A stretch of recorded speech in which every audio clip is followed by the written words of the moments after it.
And welcome everyone to the spotlight on the one, the only Mr. IllMannersEV. You need to explain that name, my brother. What is that all about? Yeah, absolutely, man. It's IllMannersEVs, man. So basically, Sevs kind of comes from the area code out here. We're kind of big on area codes and stuff like that, so it kind of ties into that. And then the ill manners is just like I don't know. It's a little bit of wordplay, man. Uh, I Okay, always figured now myself that to we be have kind of gone ill live, it mannered, does but look like you having that stream open is. Oh no, there we go. Your internet looks a little bit better now. Your audio is coming through, but the video good. is very choppy. So maybe close Yeah, that stream down I'll of close what you were both sharing. tabs. There we go. Yeah, so Yeah, so like postcode. I said, yeah. So the Sevs is kind of like a wordplay on 707. I want to blast my location out there, but that's the area code. Hmm. California is kind of big on that stuff, so I ran Yep. with that. And then the ill mannered is just like it's a came from like an old rap group that nobody probably has heard of from out here, from the Bay Area. Ill mannered players, and then I just ran with it, man. Early days Hmm. in the DayZ, getting started playing on Xbox and stuff like that.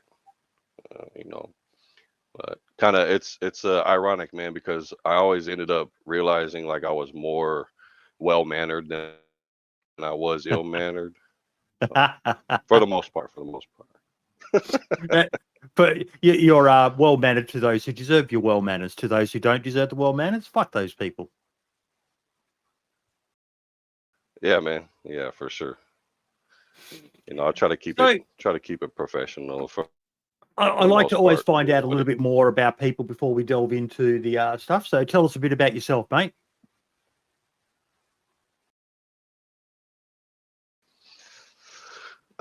Shit, man.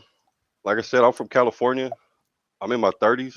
I've been through it. I grew up out here, born and raised, Northern California, and with that comes a lot of gang and criminal lifestyle. From an early age, using drugs, running the streets, stuff like that, and kind of plagued by that throughout my whole life. And found DayZ to be like the outlet, man. That was one of the positive things that I could dive into without without really having to worry about repercussions and shit. Hmm. It is something that is quite prevalent for a lot of people in their youth, and that depending on where you grow up, you can have a lot of those bad influences come through, which can really send you off the rails. And you got to find something to invest yourself into, don't you? Yeah, absolutely, man. Otherwise, you're just left dealing with the gravitational pull of shit, whatever that might be. Yep. Uh, so you got to find something positive to dive into, something productive, man. And And that's how where old I are you? found it with DayZ. So 35. I've been 30 for 35. like the last 5 years, man. That's how I think. My missus says the same. We don't say her actual age. We just say that she's in her 30s. Yeah, Yeah. it's getting a bit awkward now because I'm 52. So it's like, bro, I'm starting to look more and more like a fucking pedophile every time she refuses. But hey, um, yeah. Oh, there we go. We just got demonetized. I said the p word. But yeah. Oh shit. Uh, Well, hey, at least it wasn't on me, man. so So video keep it games was a big kosher. part for you growing up as a kid. Um, yeah, man. I mean, I always played games and stuff like that. I don't, there was a few different games that I dabbled in, but never anything like as tough as DayZ has been. It's unique. Growing up in the '90s and stuff like that, got to see like N64 and the PlayStation kind of break and all that stuff. So I mean, it's always been there, but so Hmm. was all the bullshit too. So So you've what was your schooling like? Pretty rough, man. Pretty rough. Like, you know, having ADHD and not realizing it at the time, but reflecting back on it, definitely played a big part. I didn't Hmm. focus in school for shit, man. For me, school was like going in there and it was a social event. That was it. I Yeah. didn't care about the work or the grades or anything like that. I usually did well in some topics, but there was always something more going on around me than paying attention to what I was learning in school. I kind of feel like the same thing nowadays, but This is the irony of like your childhood years and school. It's so hard because if there is something like that that goes undiagnosed or unrecognized, dyslexia was a big one there for ages. People just didn't realize that the kids just couldn't fucking understand what was on the board. They weren't stupid; they just couldn't understand. And especially when you have education systems that are so crowded that it's almost impossible for teachers to find the time to spend with the young kids who are intelligent, but their behaviour goes off the rails because of issues that are kind of outside of their control. So they don't get that, and they just kind of get forgotten by the system. And the proof in the pudding that you are a smart egg is look what you're doing. There's already people in the chat who are fans of yours. The drug mod. They call you the goat and things like that. And for a lot of people, they probably never heard of you on the PC side of it, yeah, because PC Elite, Master Race, all the rest of that sort of stuff that we like to take the piss about. But yeah, it's not a case of someone stupid just because their grades aren't good. There's usually deeper issues at its core, that whether it be a developmental learning issue or a social issue from the environment they're being raised in. And it sounds like you had a bit of both in that area. yeah, for sure. Definitely, there was both, man, and um, for me, it's been about like I still struggle with that today, and that's what I kind of accredit to the ADHD side of it is, when I'm interested in something, man, I'm balls to the walls. Yeah. You got my full attention. Let's do this. Uh, you know, and there's no like holding back on it, man. I want to learn everything about it. I want to fucking be creative about it. But if it's something that I'm not interested in, like my UI class right now, I just can't pull myself to do it, man. UI class, user interface, or Yeah. So it's yep, part of the course that I'm taking, but it's just it doesn't strike my interest, man, and I can't. I have to force myself to do it. yeah. Um, so But you're sticking with it, mate, and that's an admirable trait as well. You got to push through, not quit on something. Um, yeah, yeah, for sure.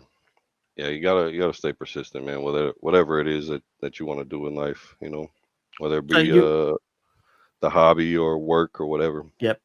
You were telling me before the show on that, you're a bit of a rough and that childhood and all the rest of it.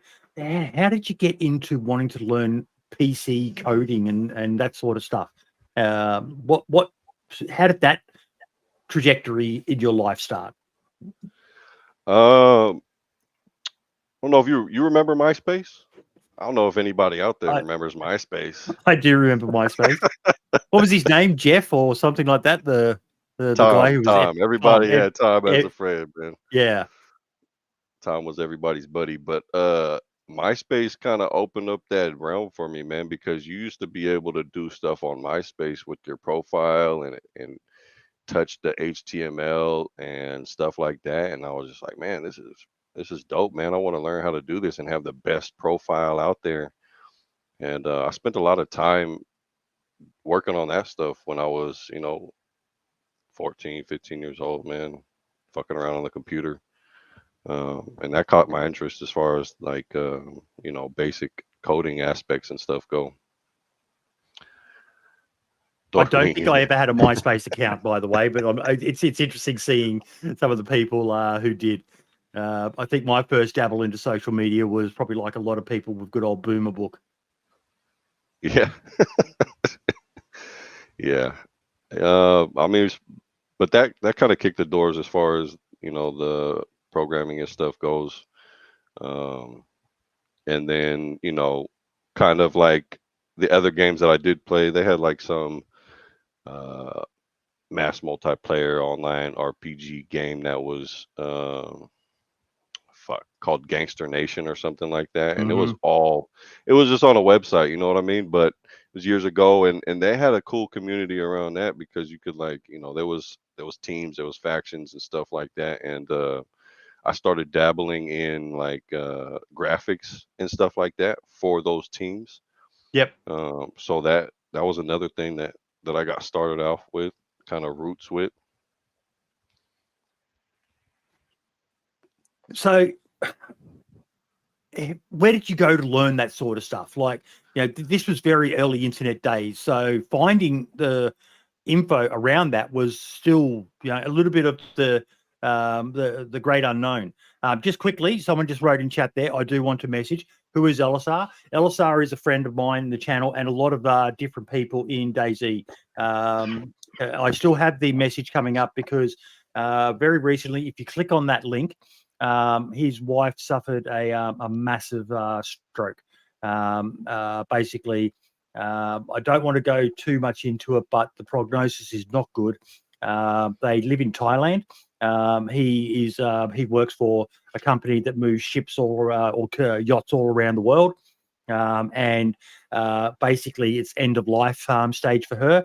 And because he's a South African national, but living there, he doesn't have access to the full healthcare system of the country. And so, if anyone's got any money at all they can spare, it's just something I've been leaving up because he's a damn good egg. He's helped me out. I've never met the guy, and I've arranged to have Wedgwood China because I'm trying to complete a set for my wife who had her own medical issues earlier this year with a double cardiac arrest. And she's got a love affair with this brand of Wedgwood called Paonia Blush, this beautiful sort of Asian Chinese floral Chinaware. And it's proving hard to find. And some of it I had to buy, get shipped to Thailand to him, and then he on-shipped it to me. And this is a guy I've never met. He's a good egg. He's a nice guy. I've done an interview with him on the channel, talking about his childhood growing up in South Africa during the apartheid years as well. It's a fascinating interview if you're interested in history and a first-hand account of what it was like growing up in that era. But yeah, if you've got a few bucks spare, don't donate it to me. Donate it to his GoFundMe or whatever it was that I've linked to in the chat there, because he's a good egg. And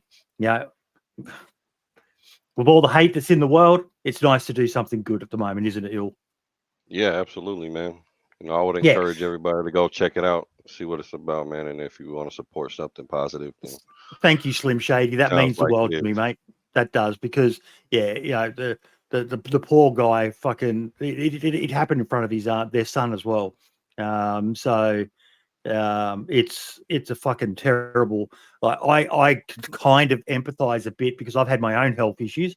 I had my stroke, and I still keep on having them. Little tiny I say stroke because it's easy to understand, but they're called TIAs, transient ischemic attacks. And I've got a very funny video of me on the ground where after I've had it, and I literally I couldn't talk. And I was kind of semi-paralyzed. And then earlier this year, as I said, my wife had a double cardiac arrest. She died twice. And as you get older, as you start to, get settled down, you start to realize that there's things a hell of a lot more important than drama and all the rest of it. And even though I still get involved in that from time to time, I'm changing a lot of my values and that. But yeah, this isn't the LSR show, so I apologize. But someone did ask, and I thought it was an important question to answer because I do have the message popping up in chat. Let's go back to how did you find all that info about coding back in those early internet days, the wild, wild west of the internet? Well, not really the wild, wild west. It was starting to become a bit tame then, but it was still not easy.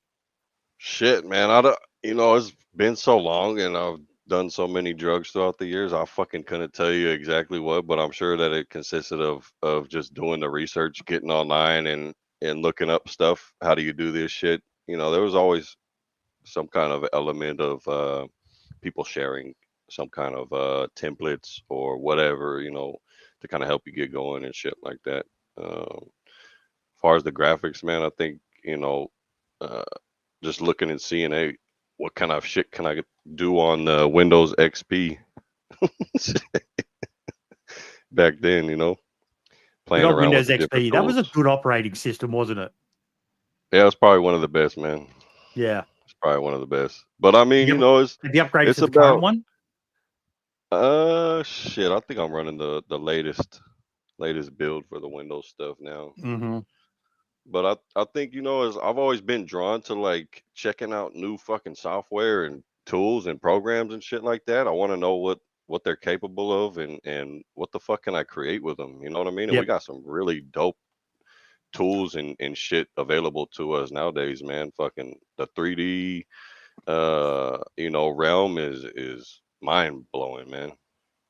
I struggle with the coding side. Like I was at school when computers were becoming a big thing in that, and I even did a computing class in year 9 at the school I was going to, and learnt basic coding. But I really struggle with it. I can do basic stuff, very basic JSONs, a little bit with an XML, but I really don't even understand what they mean and what they do. Well, my wife, on the other hand, she's dabbling in Python code at the moment, and got some ideas on how to make something around the industry she works in, property management for retail spaces, big shopping centers, and that. And it really is one of those areas that, barring a lot of the more manual laboring sort of jobs and lower end in industries, if you want to maximize, especially with AI and all the rest of it now, you've got to spend some time learning about this sort of stuff to really maximize what you're doing. Like a mate of mine just said he's doing something with the launcher, the DayZ launcher, and he did it all using ChatGPT prompts. Yeah. I mean, look, And he's a man, coder. He's not an idiot. He could have probably written it, but yeah, it's and I insane don't what's know happening. I don't know how many people we got in here right now or how many people will tap in from the Infusion DayZ modders Discord, and some people might frown upon me saying it, but I've kept an eye on the AI situation and the assistance in learning and coding and stuff like that. I've utilized it myself, and coming from a place with DayZ, we're a niche kind of community. You know what I mean? It might not seem like it when we're deeply embedded like this, but it is, and there's there's a lot more resources available to us nowadays.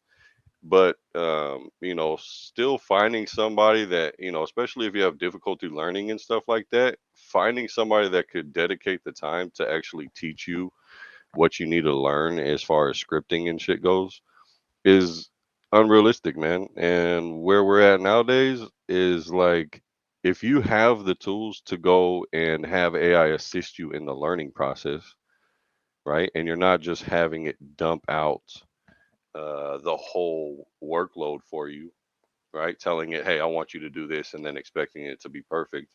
But you're actually taking the time out to ask questions and have it explain stuff to you that you would ask a mentor or a tutor or a teacher, right? Then that's available to you, man. And you Yeah. could do some really good things with it. So why Yep. put yourself behind the 8 ball? You know what I mean? Like, it's there It's for you. People are going to be using the it. horse is bolted. The horse is bolted. Anyone Yeah. digging their heels in the sand is just, it's not going to be shut down. Yeah. There's going to be some, then there needs to be some restrictions on it. The use of AI for some shady shit, your deep fakes and all the rest of it. That stuff's fucking sick. But like I watch because my wife and I share a Chat GPT or OpenAI account, and I look at the stuff I use it for to help me with what I do, to give me ideas and that, because I am as creative as a fucking brick, mate. I am still literally back at fucking, like Sin joked in there, chalk and slate, stone and chisel sort of mentality. So I use it to help my creative juices, because I don't make a lot of money on this channel. I think I was looking at my stats before. I made $18 last month or something. Fuck all. Yeah. But I don't do this for that. So this is a hobby for me. So it's a great tool for me.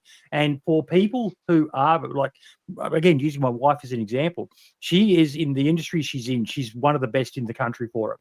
And she uses it to increase her workflow. Because while she's working on something else, she can have it doing other stuff too. You know, instead of her having to spend 4 hours coming up with a bunch of ideas that she could then drill down from, she'll put the question in and it extracts, and then she goes through, she polishes it, and she is a literal working machine, which is probably why she had a fucking double cardiac arrest. But if you use it smartly, and you've got to go in there with some sort of base knowledge, but there's so many examples of when the AI have got it wrong. These stupid fucking lawyers who used it to find case law and it made shit up. You've still got to have an understanding. You can't just go in there for the most part and get it to do something that only an expert would know. You've got to know what to ask it. You've got to be able to proofread it. You've got to be able to check it and modify from it. And that's where people like yourself and this friend of mine, it's just making things so much quicker and better. Yeah, for sure. Definitely. And I found a really good workflow for it that is proven to be useful for my learning curve. And like I said, man, it helps out. And as long as you going in there with that mentality that, hey, I'm here utilizing this to learn, then you're putting yourself in a good position, man. Because even with specifically to DayZ, more and more people are using it. Like I said, the workflow that I got, I'm able to plug directly into the scripts within my workspace and ask it questions about the vanilla files. So it's like having somebody there that can explain something to me, even at the basics, man. You can have it explain what method, a function, all this different stuff, So it's just a tool that could be at a disposal, man. I think a lot of people are against it from the modding community because we don't want to see people putting out mods that they have no idea how to fix. You can't support it. You can't maintain it. You don't know what you're doing, and you're putting something out to the community that's going to be impacting their server performance or worse.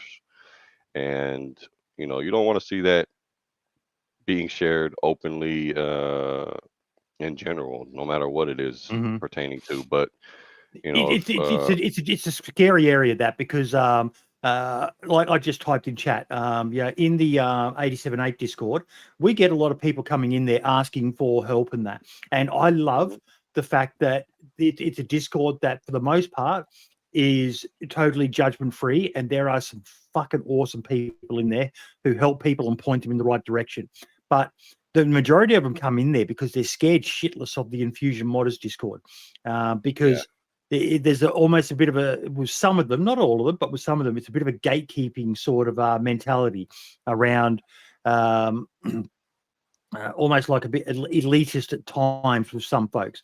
And that scares a lot of people who are in those early stages of learning, that they're going to go in there and get called a fucking idiot or a retard or stupid, or it's bad in that aspect. But it's still an amazing tool that anyone serious needs to be in.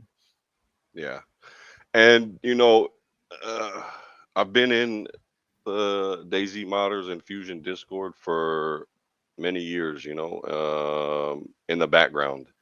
And it's kind of a double-edged sword, man. I get both aspects of it, because at the same time, you don't want to there's a lot of people that come in there looking to scam people. There's a lot of people that look at it like a quick plug the money, and if they can produce something to put out there, then they're going to get over on some folks with it. And then you take the time to teach That's a topic we're going to come back to. That's a topic we're coming back to, folks. We've both got a lot to say on the scammers in the community, but we'll come back to that. Yeah, absolutely. But that's one of the double-edged swords to it, man. You help somebody out, and then you don't know who you're helping on the other side of the screen and what their intentions are. So I've got a policy on that, and try to remember this.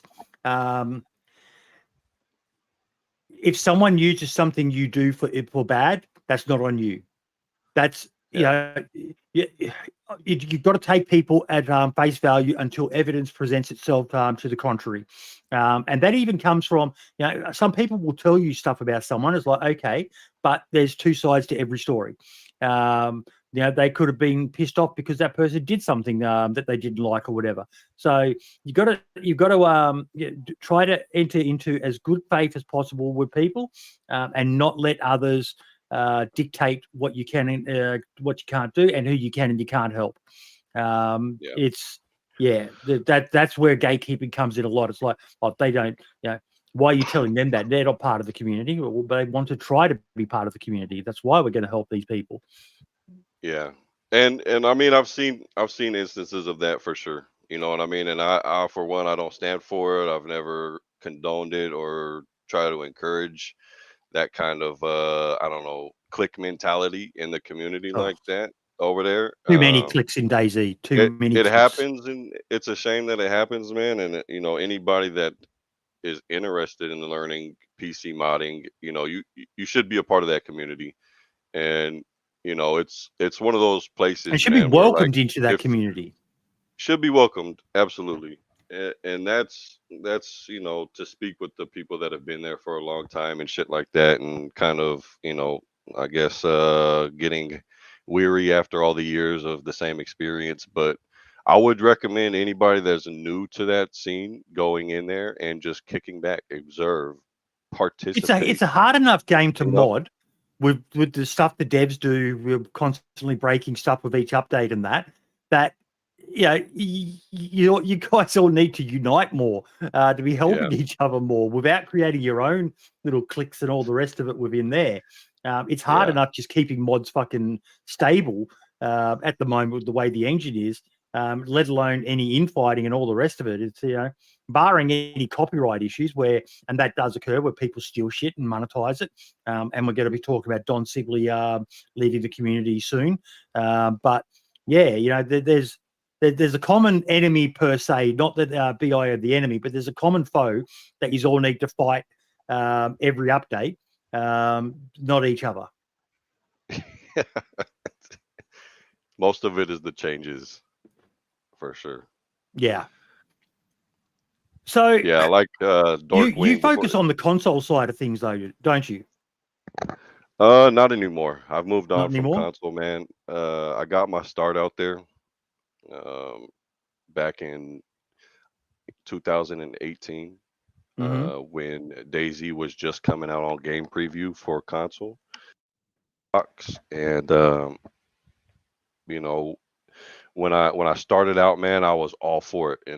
This game has piqued my interest from the gate, and it's an amazing game. And it's just so when was many your facets. first exposure to DayZ? Yeah, September 18th, or about 3 days prior to, in 2018. So you hadn't seen the videos on YouTube and that beforehand, or people playing on PC and that? Your first exposure to DayZ as a game I had seen actual, like, some clips from, I think it was back when it was in the mod phase, years prior to this, the maybe early 3 or Frankie 4 on years PC prior. stuff. Yeah, I'm not sure if it was, who it was specifically. I just remember seeing the fucking the tall Soviet apartment blocks and like fucking massive world gameplay, open gameplay. It was kind of smart as well, because picking that sort of environment and how popular I think it was Call of Duty Modern Warfare was, where they had the all gillied up level where you were at Chernobyl and those classic apartment buildings. That was such an iconic gaming moment for anyone who was gaming back then. And suddenly there was this game out where you were literally running around in that Eastern European Soviet era. That it helped it appeal to a lot of people. Yeah, for sure. Yeah, that's a perfect setting, man. But yeah, that's kind of where I got started at, man, back in 2018. And I did the console scene for like 5 years. And that was a rough scene in the early days. That was rough for you poor people. Looking at rough, PC, man, and what we were all doing, and literally the sky was almost the limit, and you guys were locked away behind so much shit, and that's kind of where you started making a name for yourself, wasn't it? Yeah, for sure. I had the opportunity to get in there really early, and see a facet of the community that was missing. I had some good friends that I played with, and we did the whole faction thing on Xbox for a while. And one of the communities that started off that we were playing on was like there was two other ones at the time, two or three, and the one we were playing on, the admin was just like notorious for admin abuse. We got slandered and racial slurs threw at us to the point to where we got banned out of there. And then one day as soon as that happened, it was like the day of my birthday, and I kicked up a Discord server and I invited the people that we made connections with and was like, yo, we're gonna do our own stuff, no racial slurs, no hating. We're just gonna have fun and fuck those guys. And it blew up from there, man. Um, we had like a few hundred people join in the first day, and at that time it was like that was unheard of. Like I said, there was only three other communities out prior to the one that I started, and I was an admin at that place before I got banned. And then I met my really good buddy still to this day, TR, and he was another admin owner of the other community out there, which was the DayZ Xbox Community Hub at the time, and then it switched to the DCH, which was the DayZ Community Hub after PlayStation came out and stuff. But for the longest time, man, we were like paving the way for the console scene as far as Discord goes. There was a bunch of people doing it on like Facebook groups and stuff like that, but we seen that there was so much potential for Discord and the game and the community and the involvement, and nobody else was doing it, man. So we buckled down, man, and wanted to bring like the most dopest experience that you could have, because there wasn't, you couldn't really link and connect with people and have these resources. There was no in-game map, so you had to go external, you had to go Discord, you had to go online for iSurvive, and we wanted to provide that all up under one roof, and we did that for a long time. I was just taking a photo of my dog. He's underneath the computer desk near all my cables and that, and I just sent it through to the family. That however you can. Oh, nice. He's big chilling right now.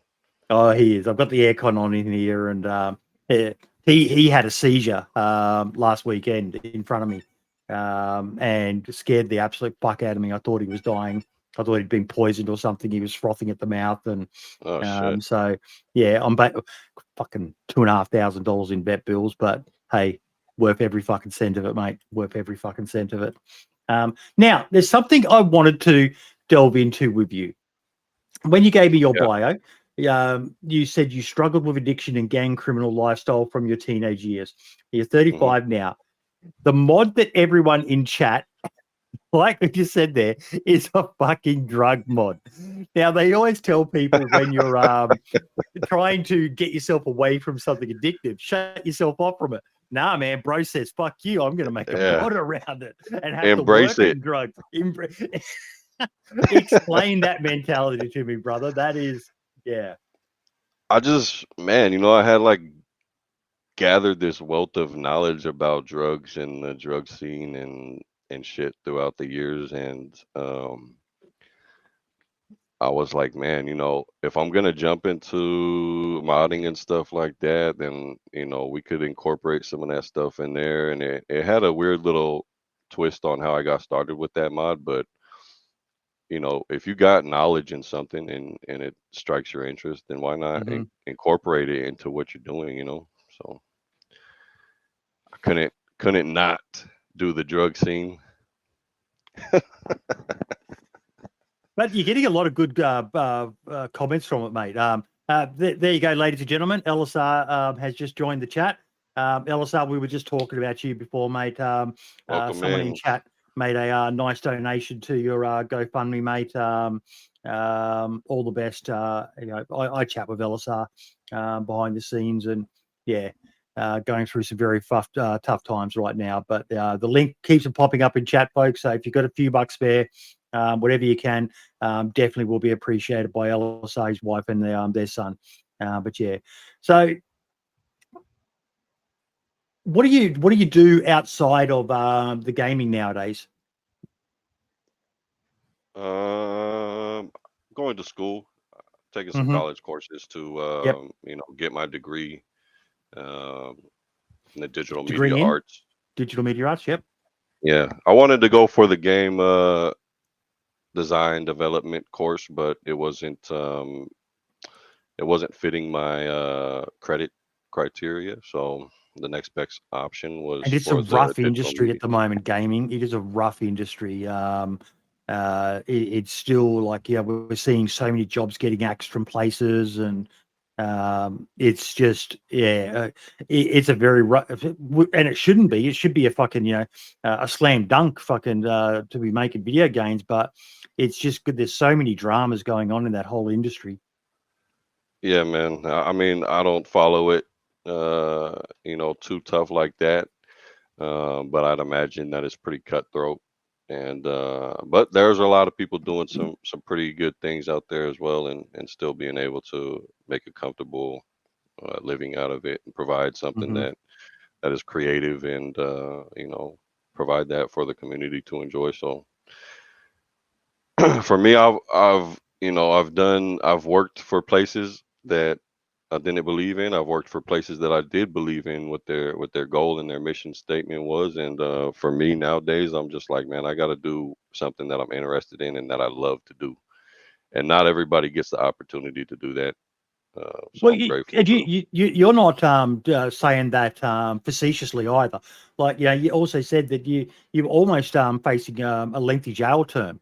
So I did, that yeah, actually, I did some you time hit a behind point this. where you had to really make a decision about what your future was going to be: stay in that sort of lifestyle, in and out of jail, or try to rise above it. What was the big motivator for you to step away from it? Um, I had a horrible experience the last time I was running the streets, man. And I wasn't even really running them like that, but just being involved with that lifestyle and shit. Um, Horrible Was it hard to get away experience. from it? Uh, at time when I was in it, Yep. fuck yeah. There was times where I would reach out to people in the community. A really good friend of mine, Rum. I know he was in here earlier. I would reach out to Rum all the time and be like, bro, I don't know how I'm gonna get through this night. You know what I mean? Like, and there was a lot of other people that helped along the Because you way. had Just drug addiction as well as that gang mentality, um, constantly drawing you back in. That's a hard fucking thing to break out of, brother. yeah, and I went through a lot of shit with the case that I was fighting, man. I don't know what exactly took place, but it wasn't healthy, and there was some dark forces and some evil intentioned people out there that were having a part in my everyday lifestyle, man, and it was just really imposing upon my ability to want to live. There was a few times where, when we talk about the DayZ or die Yeah. concept and shit like that, man, I was just flipping through the Discord the other day to the message that I posted about that, and reflecting on that, because I wrote that at a time, man, where I was like, yo, if I don't dive into what I'm doing with the community here, the only positive, productive thing that I'm doing with my time, I'm gonna get swallowed whole by this, man. And in that message, I don't know if I can screen share that with you or not, or if it's gonna mess Yeah. up the thing. But Don't go for it. It should be better now without the camera on. all right, I'll give it a shot. See what we got here.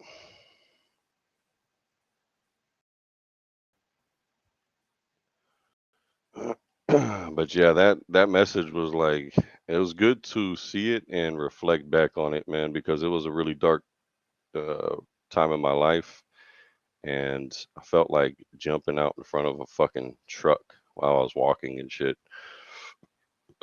Excuse The me. black I dog think is a this is fucking powerful beast, man.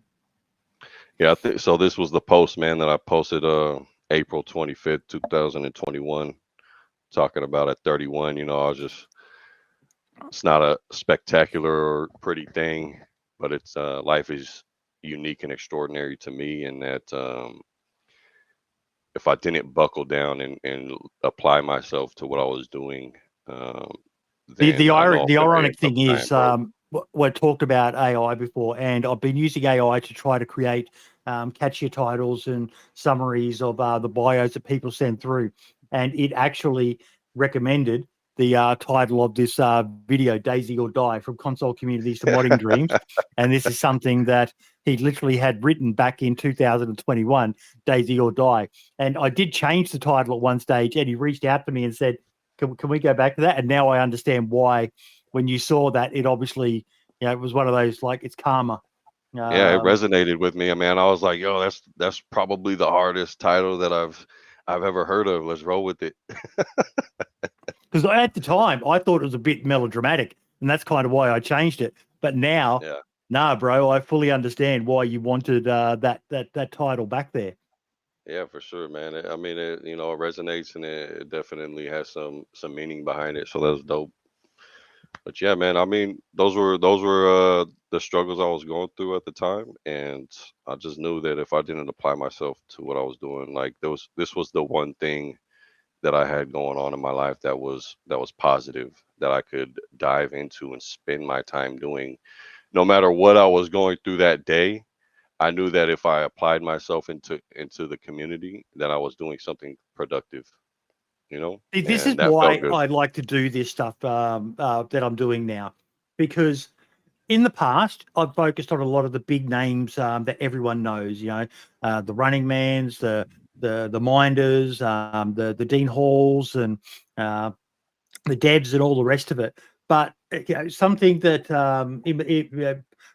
I'm not a smart guy compared to all these other people, but I do have an audience. I do have a fucking loud voice. I could talk underwater with a mouthful of marbles, as I famously say. And could you put that back up again? That screen.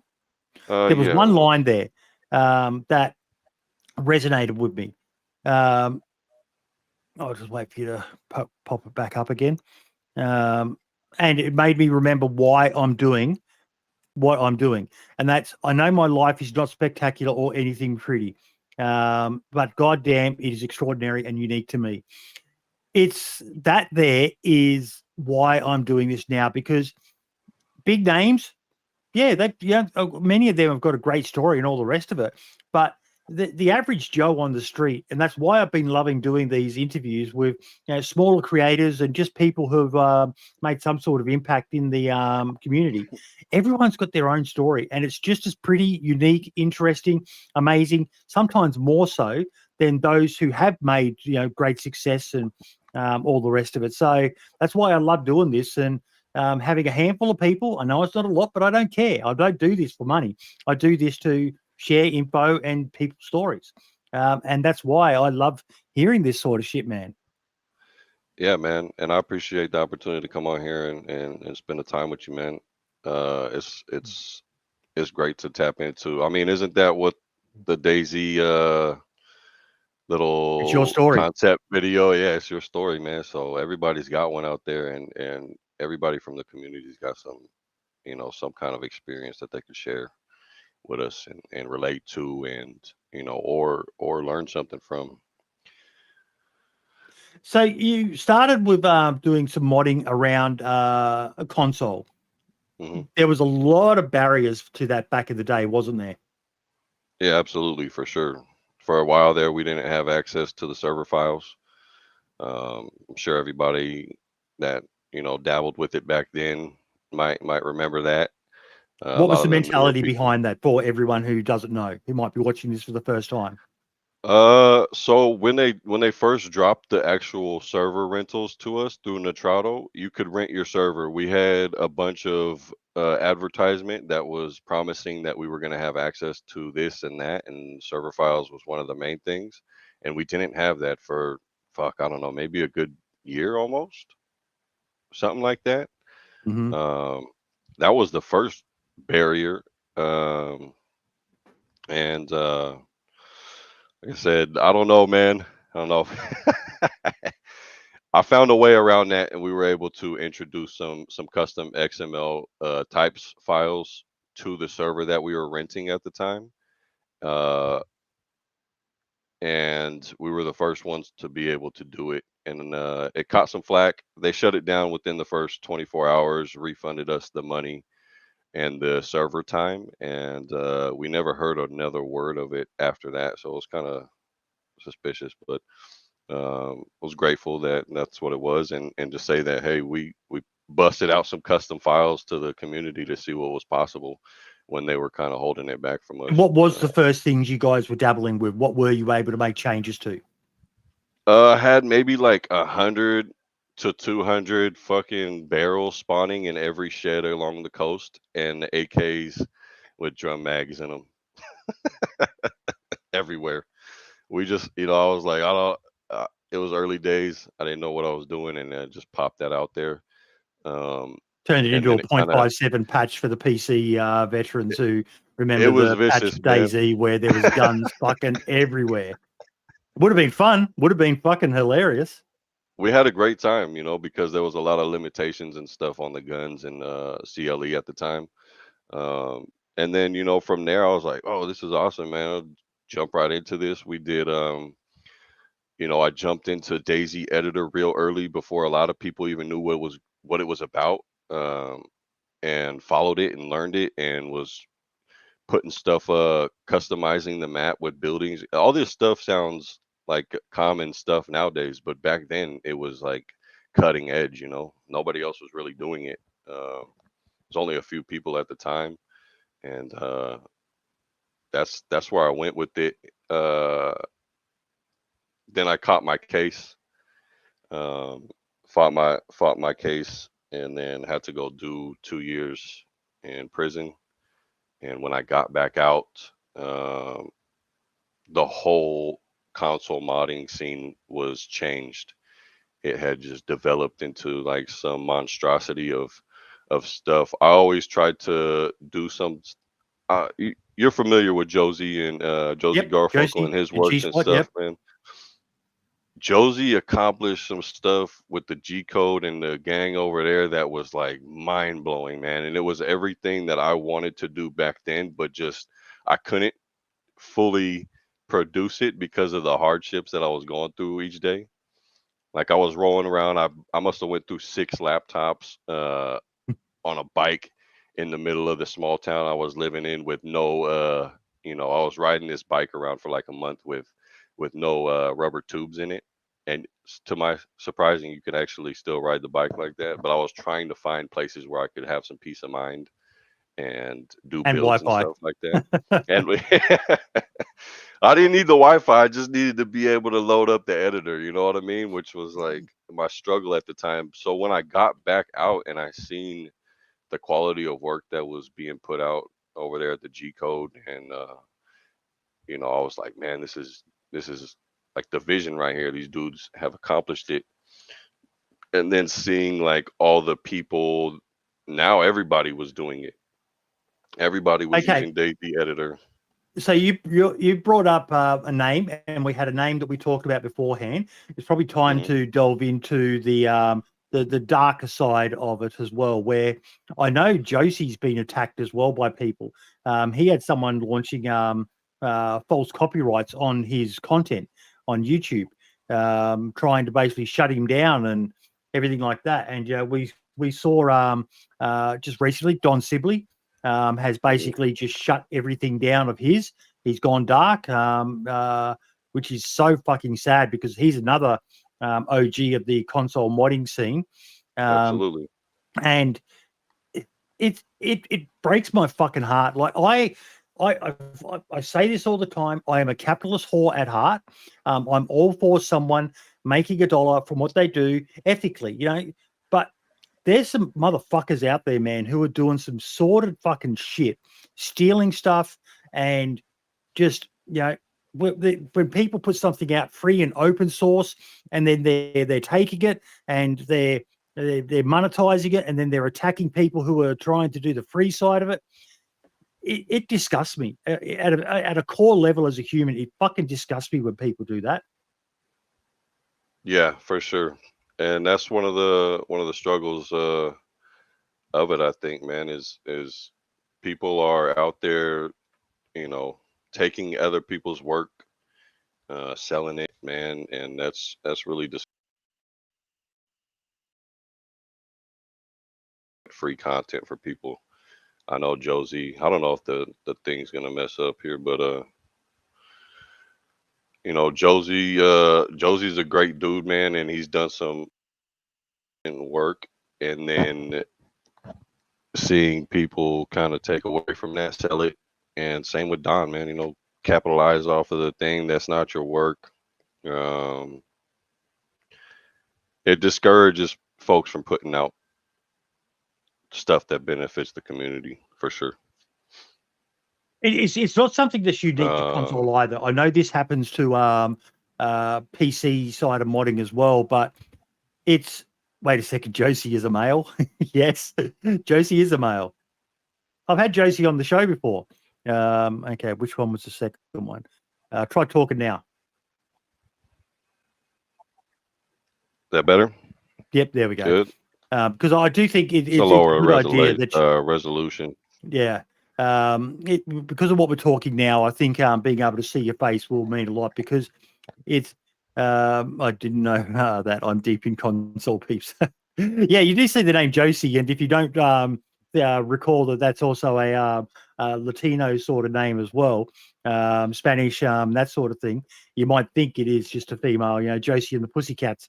For those of us who are old enough to remember that bit of Archie lore there, but yeah, it's really bad though when people do that, and I can't believe that they're embraced. If you can hear the snoring, that's my dog, by the way. He's sleeping on the people trying to come up off of other people's work is what he's doing. Your dog, man. But yeah, Josie is a legend, man, and so is Don, and you know, we were talking earlier about Scale Speeder and stuff like that. He puts out a lot Yep, he's in chat of as other well. Another legend. content. There's a lot of people from the G Code that are part of the G Code uh that have put out a ton of content as well. You know what I mean? And free to the community. Tons of people are using them on their servers out there for console. Some even run it on PC. Uh, and you know, one of the servers that I've been playing on frequently, Beg for Mercy, they got some of Josie's builds on there. That's a PC PvP server. Um, you know, and those guys do it. Guys and gals all do it on their own accord, man. Provide it for the community, free of charge and shit. And there's a lot of people that'll slander the name up and try to profit off of it, man. Um, I met another dude. I don't know if you've heard of him. His name is Bigfoot. He's part of the console community as well. He's The actually arcade. running the arcade over there. Yep, I know him Yeah, the well. arcade. He's over there with Kate and Brandon's been in the chat. He makes You those know, Brandon's QR another code part of the scans arcade over there. things for people to put on their console servers. Yeah, yeah. He Yeah, does. Yes, sir. That's him. Yeah. it. So when I There are got some into good eggs out contact there. with Bigfoot, man, he There are was some good like, eggs out there, but you got to be careful.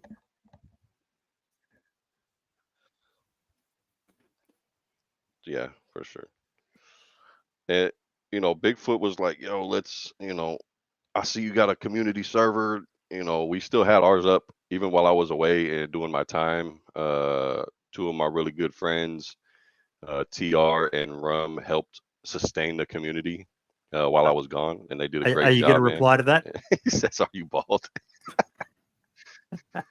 I'm not bald, man. I actually got some stuff going on in the back. I don't know if I should show you guys, but Yes, you know, yes. it's Oh, is that like quite an American savvy, you mullet? know.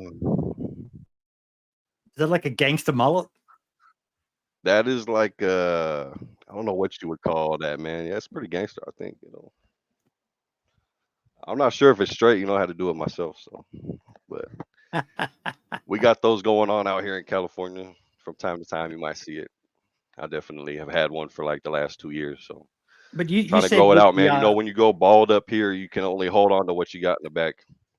comb over, you can do a comb over, mate, from the back. But you teamed up with the arcade to Could do fight scammers and the limit. protect creators. Can you tell us a bit about what that's all about? Yeah, man. So like I said, when I came into contact with Bigfoot, he was like, "Yo, I see you guys got a community over here. It's great. How can we help build it? This is what I do. You know, I help people that are investing their time and resources into running servers on console, and I want to fucking help people succeed and do well at it and provide that resource to them." And he's like, "There's a lot of people going around right now." He's like, he knows Josie really well. He's like, "Josie's got some great shit. These people are stealing their content. There's so many people out there that are doing really dope stuff nowadays." Uh, Bigfoot wanted to be able to provide another outlet and resource for people to be able to come and learn I've got to get Bigfoot and on, actually. You've just reminded me. I'm going prevent to send him scam. a message. Got to get him on to do an episode with him Yeah, and man, find reach out out more. to him. He loves to talk. I'm sure he would love to come.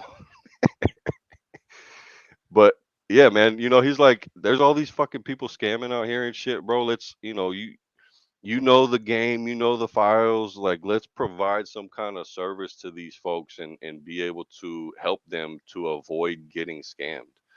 You know, so it's never been like my daily intention or life goal to like kind of bust people and call them out. I know there's a lot of there's discords out there, blacklists, stuff like that kind of work towards that. And I'm not knocking it, but I just don't have the time of day to like bust somebody. You know what I mean? Like if you got some legitimate proof somebody's doing some scandalous shit throughout the community, then by all means, air that out for them. And Look, we know it's as happening, long but as it's it's why I pertaining haven't to the mentioned anything community. specific.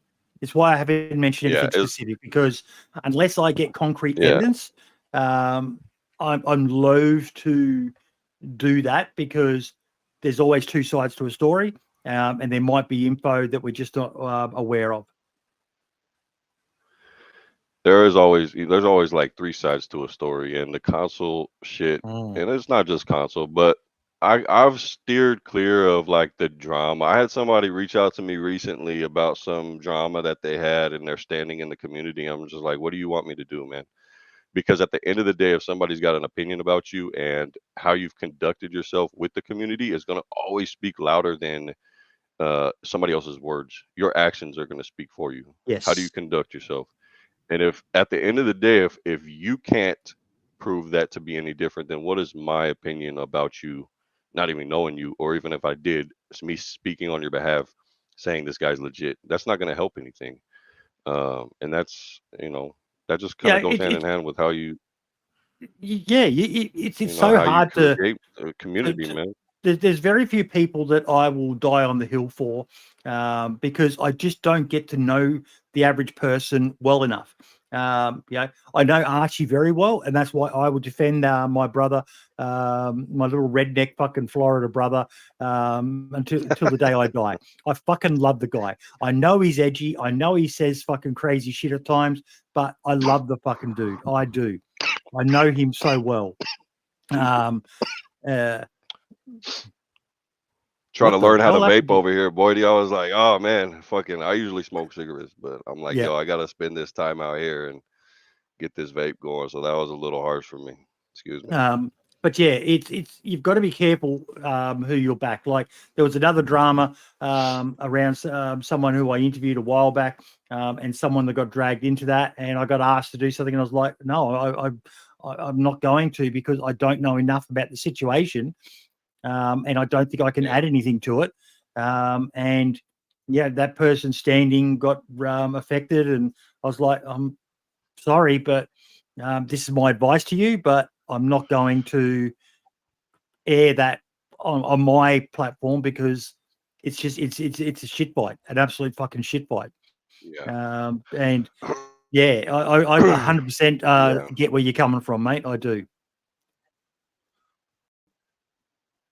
It's one of those things, man. Like, there's a lot of people that are hated out there in the community for whatever choices that they've made and shit. And I've had my moments too. But if sometimes you gotta let shit die down. You keep bringing it up, and then you keep putting that target on your back. when it's like people fucking forget all the time, and not to, you know, encourage people to forget the scandalous shit that has happened, but allow some time to move on and actually show the community that you're serious about something and what you're presenting to them. And then, you know, what are they going to say about you? Even if you've, you know, fucked up in the past, man, you could always make the effort to try to redeem yourself if that's what you want to do. But some Yeah. people's And intentions are if just, that's what you need to do, if you that's know, what you they need don't to do. change and they just, yeah. Yeah. We live in a society these days where everyone seems to have to apologize for every little thing. No, you don't. No, you don't. Yeah, just if you did something and some people don't like it, yeah, or let people's tears stay in you, syntax. I'm drinking libtard Yeah. tears. Let them Yeah. sustain it. Community tears. That's a So harsh motherfucker right there. but again, you're never going to please everyone. You're never going to please everyone. You know, every single debate that on a topic, there's always two sides to it. Some people prefer this. I'm notorious for being a lover of hardcore DayZ, but I understand that that's very niche. You know, the Running Man's got a video out at the Yeah. moment talking about that horrible spawn system. I 100% agree with him. I fucking hate it. I despise it. It makes the server feel artificially populated. And when a server is high pop, it turns into a fucking death match of freshies fucking just Yeah. bashing the crap out of each other, and it ruins the DayZ aesthetic. It's insane. But I wanted to move on to the next point there, where you know, say you've been a naughty boy, you got locked up for a couple of years, you come back and you're finding all the stuff that you dreamed about. People like Josie, Don Sibley, the arcade, all these other communities and people have started creating. So now you start to venture into the the big boy territory of PC modding, map making, and world design with Josie, GGDev Team, and G Code. Tell us a bit about that. Yes, sir. Oh man, that was like a fucking dream come true, man. You know, I was like, man, when I got back and I seen everybody doing the oversaturated, you know, console builds and shit like that, I'm like, yo, I got to do something different, man. And there was like no aspect of console stuff that hasn't been touched. And I'm like, man, I gotta elevate my game, man. And I just fucking I was in the G code. I seen Josie was doing his streaming back when he was streaming on Twitch and shit like that. And he was just having modding sessions in there where he was working on shit in Object Builder. And I was like, yo, what is this, man? I've always known about the tools and shit, but I've never seen anybody like legit spend time and work on them and shit. And I'm like, yo, I'm gonna tap in with them and see what's up, see what he's working on. And I did that pretty routinely, man, and just would watch his videos, ask questions, you know, and build that bond and relationship with him, you know, rapport, I guess, if you will, to where we knew who each other were. And then I started jumping into it, and I cracked open the tools, and I'm like, yo, I fucking seen that Josie was working on like map projects at one point in time. And for me, like maps have always been a fucking amazing thing ever since I was little. My grandpa got me involved in maps, topography and shit like that really Now, early that in my is an life. unusual hobby for a kid. So That is an unusual hobby for a kid. yeah, man. Well, I mean, shit, we would go hunting all the time, and it's like, here's a fucking map. You know, we didn't have shit like that, phones and Google Maps back then. So here's the map. Find out where we're at. Let's go. So I learned that early. Maps always piqued my interest, and I was like, yo, if I might not know how to do all these things on DayZ modding for PC, but I know the map really well. I've done a lot of different map related projects prior to that, and I'm like, I could put together a fucking map. And I did the research, watched Big Grandpa, all of his DayZ Academy videos on getting started. Geb from the community had another one that helped me get started, uh, and I rolled with that, man. And I was like, yo, there's a lot of stuff that goes into this that really isn't documented, and you have to do the footwork behind it to learn. You know, you have to go in there and use that search function in these discords, and you'll come up against some kind of barrier and obstacle that you're like, well, what the fuck do I do when this happens? Because it wasn't in the video, you know, it only got me this far. And I wanted to plug those gaps at first. So I started streaming my sessions, and I was like, the plan was to just do those sessions all the way through and have them documented. That way I could always refer back to them, the whole process and shit. And Josie, I guess he's seen those videos up on YouTube one day and was like, "Oh, I seen you've been working on some maps and shit like that. And look, man, I really got this map project that I've been wanting to do. I got this concept. You know, if you're interested, you're more than welcome to come and join the little dev team that we got put together, the GGDev team." And I was like, absolutely, man. I would love to, bro. So we started doing that, exploring little projects and stuff like that. And we got some stuff in the works, you know, and have been able to work together on quite a few different things, man, since then. So it's been a real privilege and an honor because, I mean, fuck, man, when you know, you see somebody's quality of work and you're like, yo, I can match that energy. And I like that, you know, I like how they conduct themselves and to be able to, Josie's fucking known, man. So I'm like, yeah, I'd love to, bro. It's an honor. So that's how I got started with that, man. And then jumping into that, I was like, yo, the map, learning how to do maps is such a fucking complex project. Don't say that. You're going to give There's Mike so many Doherty a big aspects to it. fucking head. Hey, Mike Doherty does some great work, man. Did you see he shared some screenshots and We're he not does allowed some to give him amazing work. praise. Shout No, out to Mike no, Doherty. he's a fucking imbecile.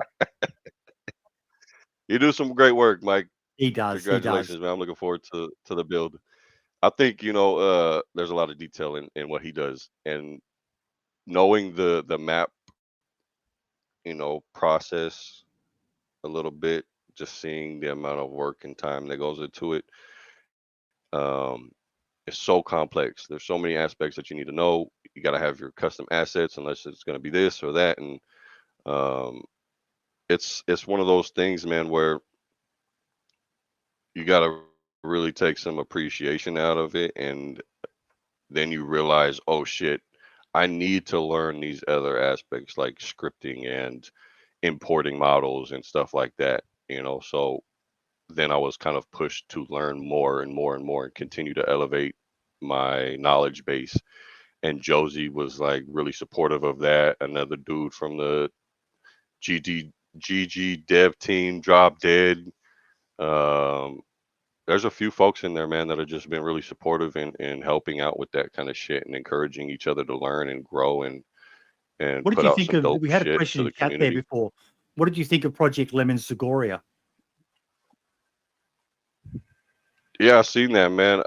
You know, I hadn't spent a whole lot of time on the server, but I'm pretty sure I'm still in their Discord. I would trip out on some of the pictures that he posted, you know, some of the fucking screenshots and shit of the work that he's done on that. And yeah, Can man, you you can know, you go into a bit of depth congratulations. of what made that such a challenge? Because console just doesn't have the map making tools the PC does. You have to literally work with the base No. maps that are available.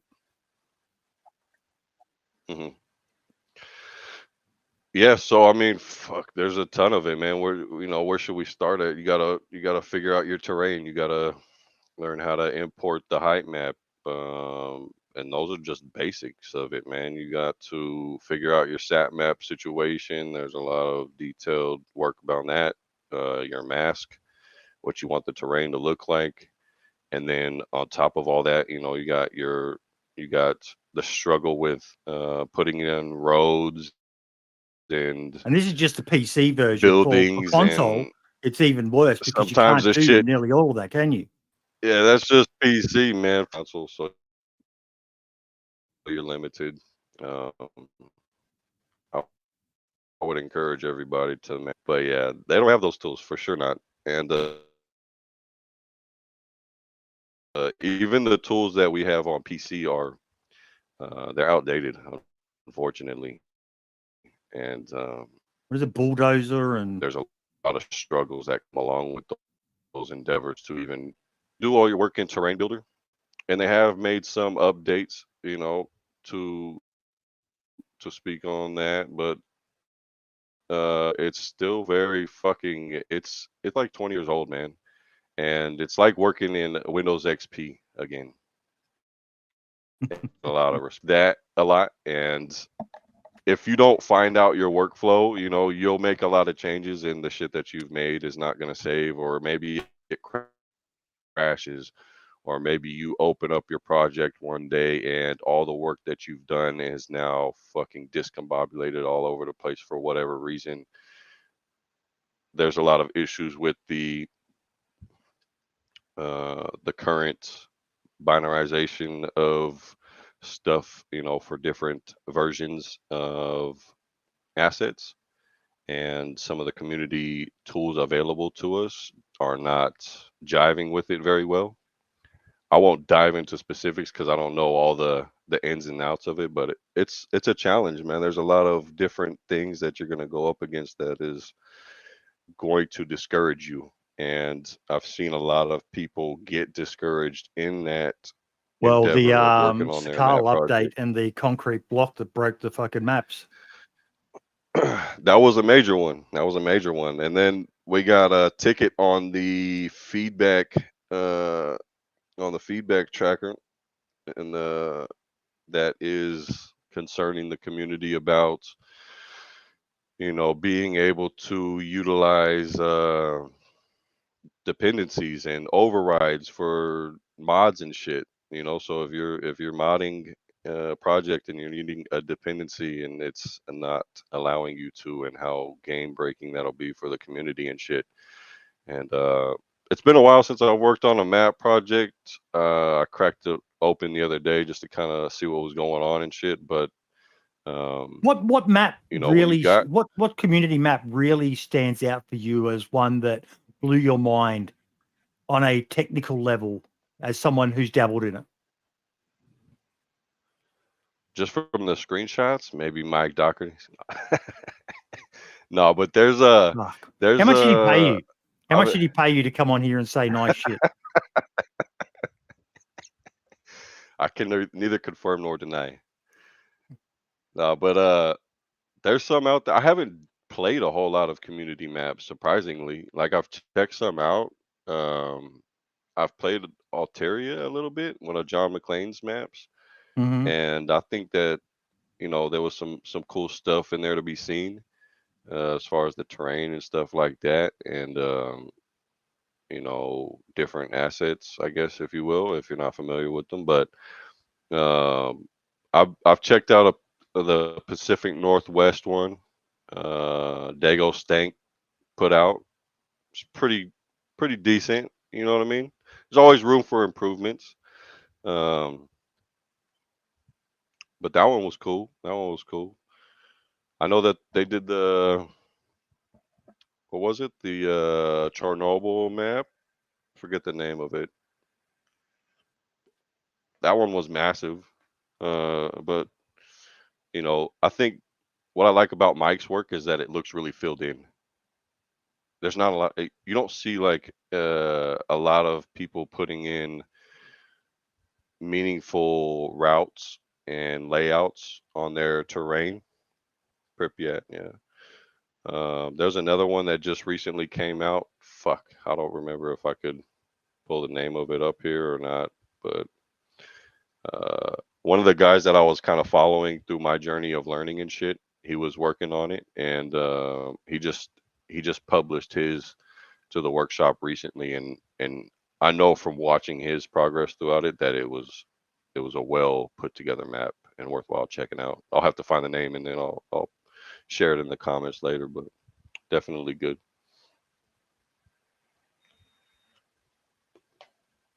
There is some beautiful maps out there. I've always been so impressed with the work that some people have done, and you know, Cammy's bang on the money there. Namolsk is kind of like the benchmark, the gold standard. But when you've got the guy who was hired as an environment designer and is now the the creative lead for DayZ, he's going to have access Sumac. and knowledge that is beyond anyone else's ability to get there. But yeah, John McClane, Banov, even Matty Ice's Bitterroot. I fucking love Bitterroot. I love just how different it is. Bitterroot was pretty cool too. Yeah, I love how different it is, and yeah, it's another example of someone with no knowledge on that stuff, getting in and creating some hype around it. And I still enjoy going and exploring that map because I like those big maps. I don't like these maps that are so small.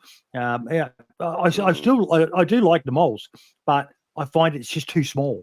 I don't want to get onto a server and have it feel like Grand Central Station with people everywhere, gunshots everywhere. I want to be lost and, when you do hear a shot, it's like, oh, fuck, where's that? And, that's just me Engaging. personally. And, DayZ's a hard game to cater to everyone. Like, we had that comment from Always Streams before when we were talking about the spawn system. And, he had a valid point that a lot of people do find it hard. Yeah. It's a big barrier of entry to people when they join the game, and it's like, where is everyone? What am I meant to do? How do I find my friend? You see those comments all the time, and I kind of understand why they did it, but I still don't like it because I like the fact that DayZ's the anti-game, but that's just me personally. And but I hope that in the future we could get to see some more map variation for the console bros, to be able to do some more and get some of these maps that are already out there that they see all the PC players on. Esker as well, great map. Sad what happened with the development of that. Just fell apart. I still don't fully understand what happened there, but turned into a nightmare. It was a beautiful map. I loved the city areas, those little cafes in streets and back alleys and stuff, and the sunken town area underwater, and it was novel. Yeah. It's hard to say because I don't follow too much of some of those progresses and stuff. I have heard, the rumors through the grapevine about different map projects and stuff like that, but there's just so much that goes into it, man, and it's hard to find a team because very few people will go about it on their own and have success with it. There are some cases, notable John mentions McClane. that you can accredit to that happening. John McClane being one. The one that I just mentioned that I'll share later in the chat comments was another one. But we always have help from the community in our progress of learning. But getting an actual team behind a project like that is difficult, man. And you know, people's intentions and stuff like that. Who knows? It's hard to say, but I know that it's a challenging endeavor to take on. It takes a lot of time. You're going to deal with the bloops and blunders of the tools, um, and the time that it takes, and trying to provide something that is going. You see a lot of people complained about Sakal and the layout and the gameplay experience of navigation and stuff like that. That's hard stuff to wrap your mind around at times. It takes a lot of thought and intention behind what you're doing to provide an experience like that. So, Well, you've got some creative projects going on at the moment, don't you? excuse me. Some graphics, video edits, and of course, your infamous drug running mod. Tell us a bit more about what you got going on there. Which part would you like to know about? We'll start from the beginning. Graphics. Like I said, I've always done the graphics and stuff. Like I said earlier, man, I've always been tied into graphics and stuff. I've That's some done a examples in the lot of background different behind you there, isn't graphics. it? Yeah, man, those are two of my little pieces. Well, one of them, this one is AI, but this one is not. So this one was kind of highlighting the server that we put out before on console Plum. Uh, it was based out of Cherno, and the Mickey Mouse with the bandana is kind of crediting to our group that we used to run around, a black code.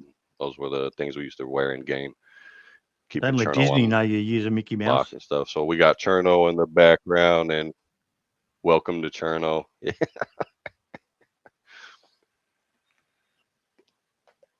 But yeah, so I mean, graphics was always there. I've done a lot of different, like, I don't know if I can share these ones with you or how it will load up. Uh, see if I can pull it up.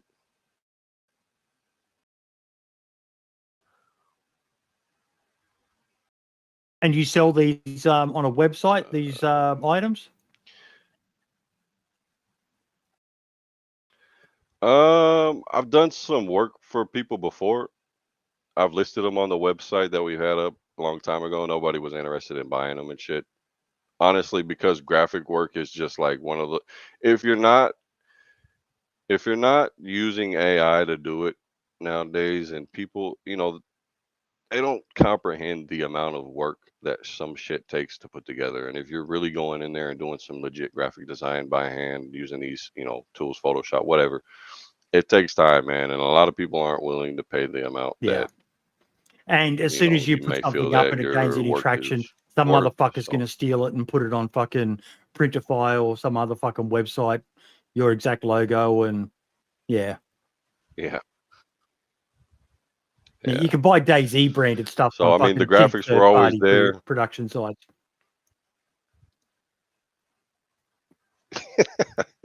It's out there, I'd imagine. The video Mm-hmm. edits, um, that's something that's always been fascinating to me, man, and I would love to do more. I've got a computer now that'll handle the software and shit for it, but my connection is not the best, so I haven't really.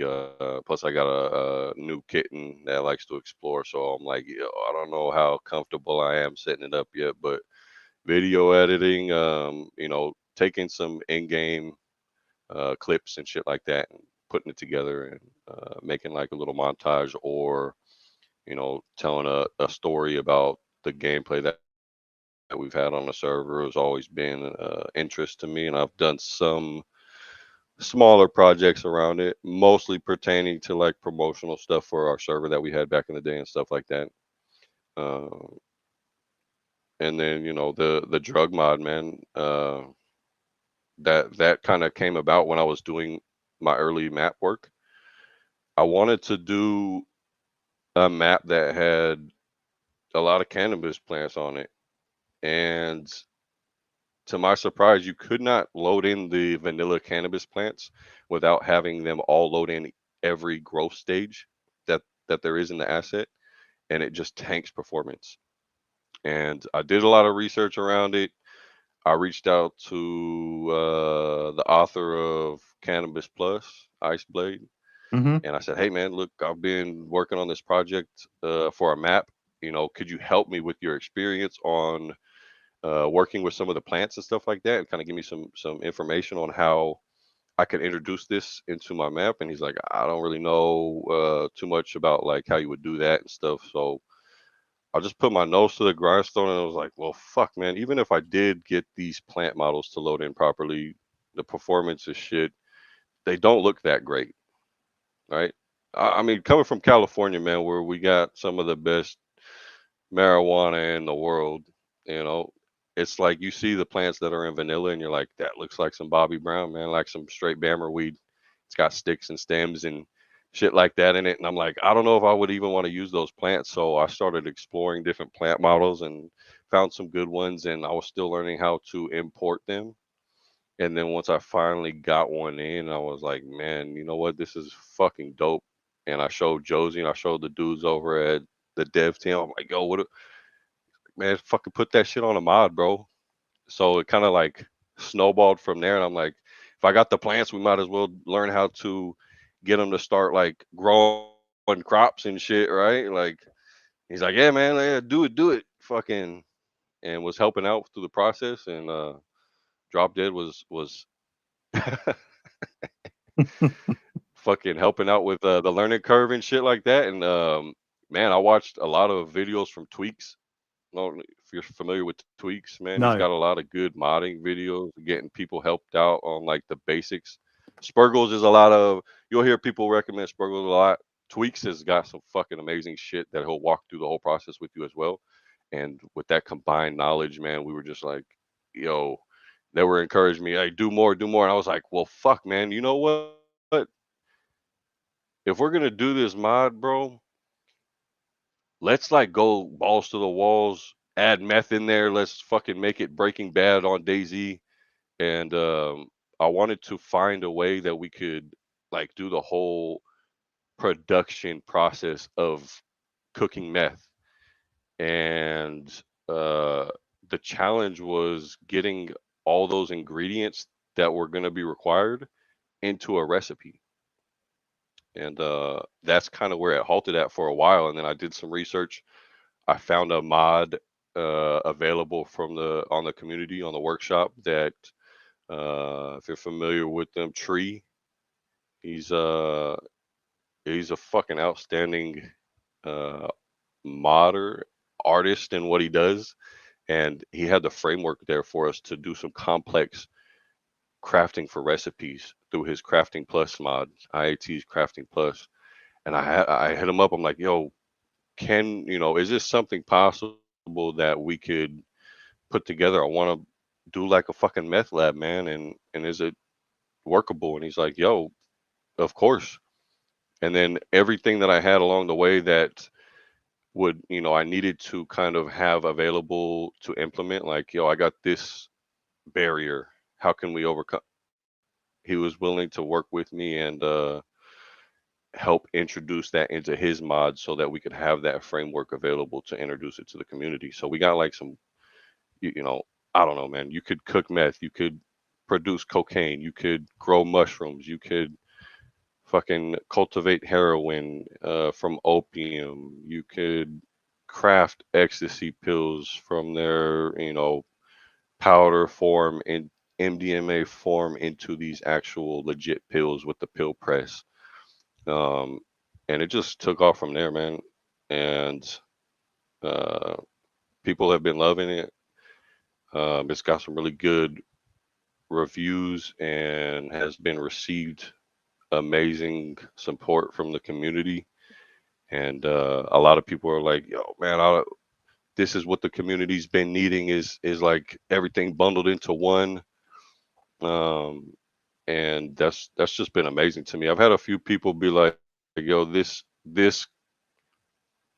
and not to knock any, Cannabis Plus has been a fucking legendary mod for the community. So many servers have ran that in the past, and to have people even consider transitioning over from that to my mod has been fucking humbling experience in a lot of ways.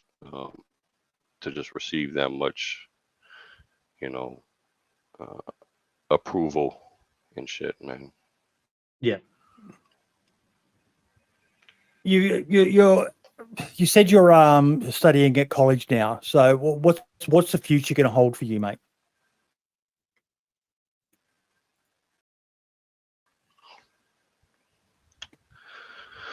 I try not to think too far into the future. Like I said, I am pursuing my degree. That way I have it there, and I'm doing something productive with my time. Um, I would like to get into game development and see where that goes. A good buddy of mine from the GGDev Team LG, laid back gaming blue. He's got experience working with Unreal Engine and has offered, hey, what, we can work on some projects and stuff. And he's helped out with the drug mod too. Um, and so has Scav, another guy from the team and the community. And you know, I want to be able to put out a game that kind of coincides with my perspective of the drug realm and experience, because you see a lot of that stuff out there. You got Schedule One and stuff like that, but that's all stylized and shit. And I don't want to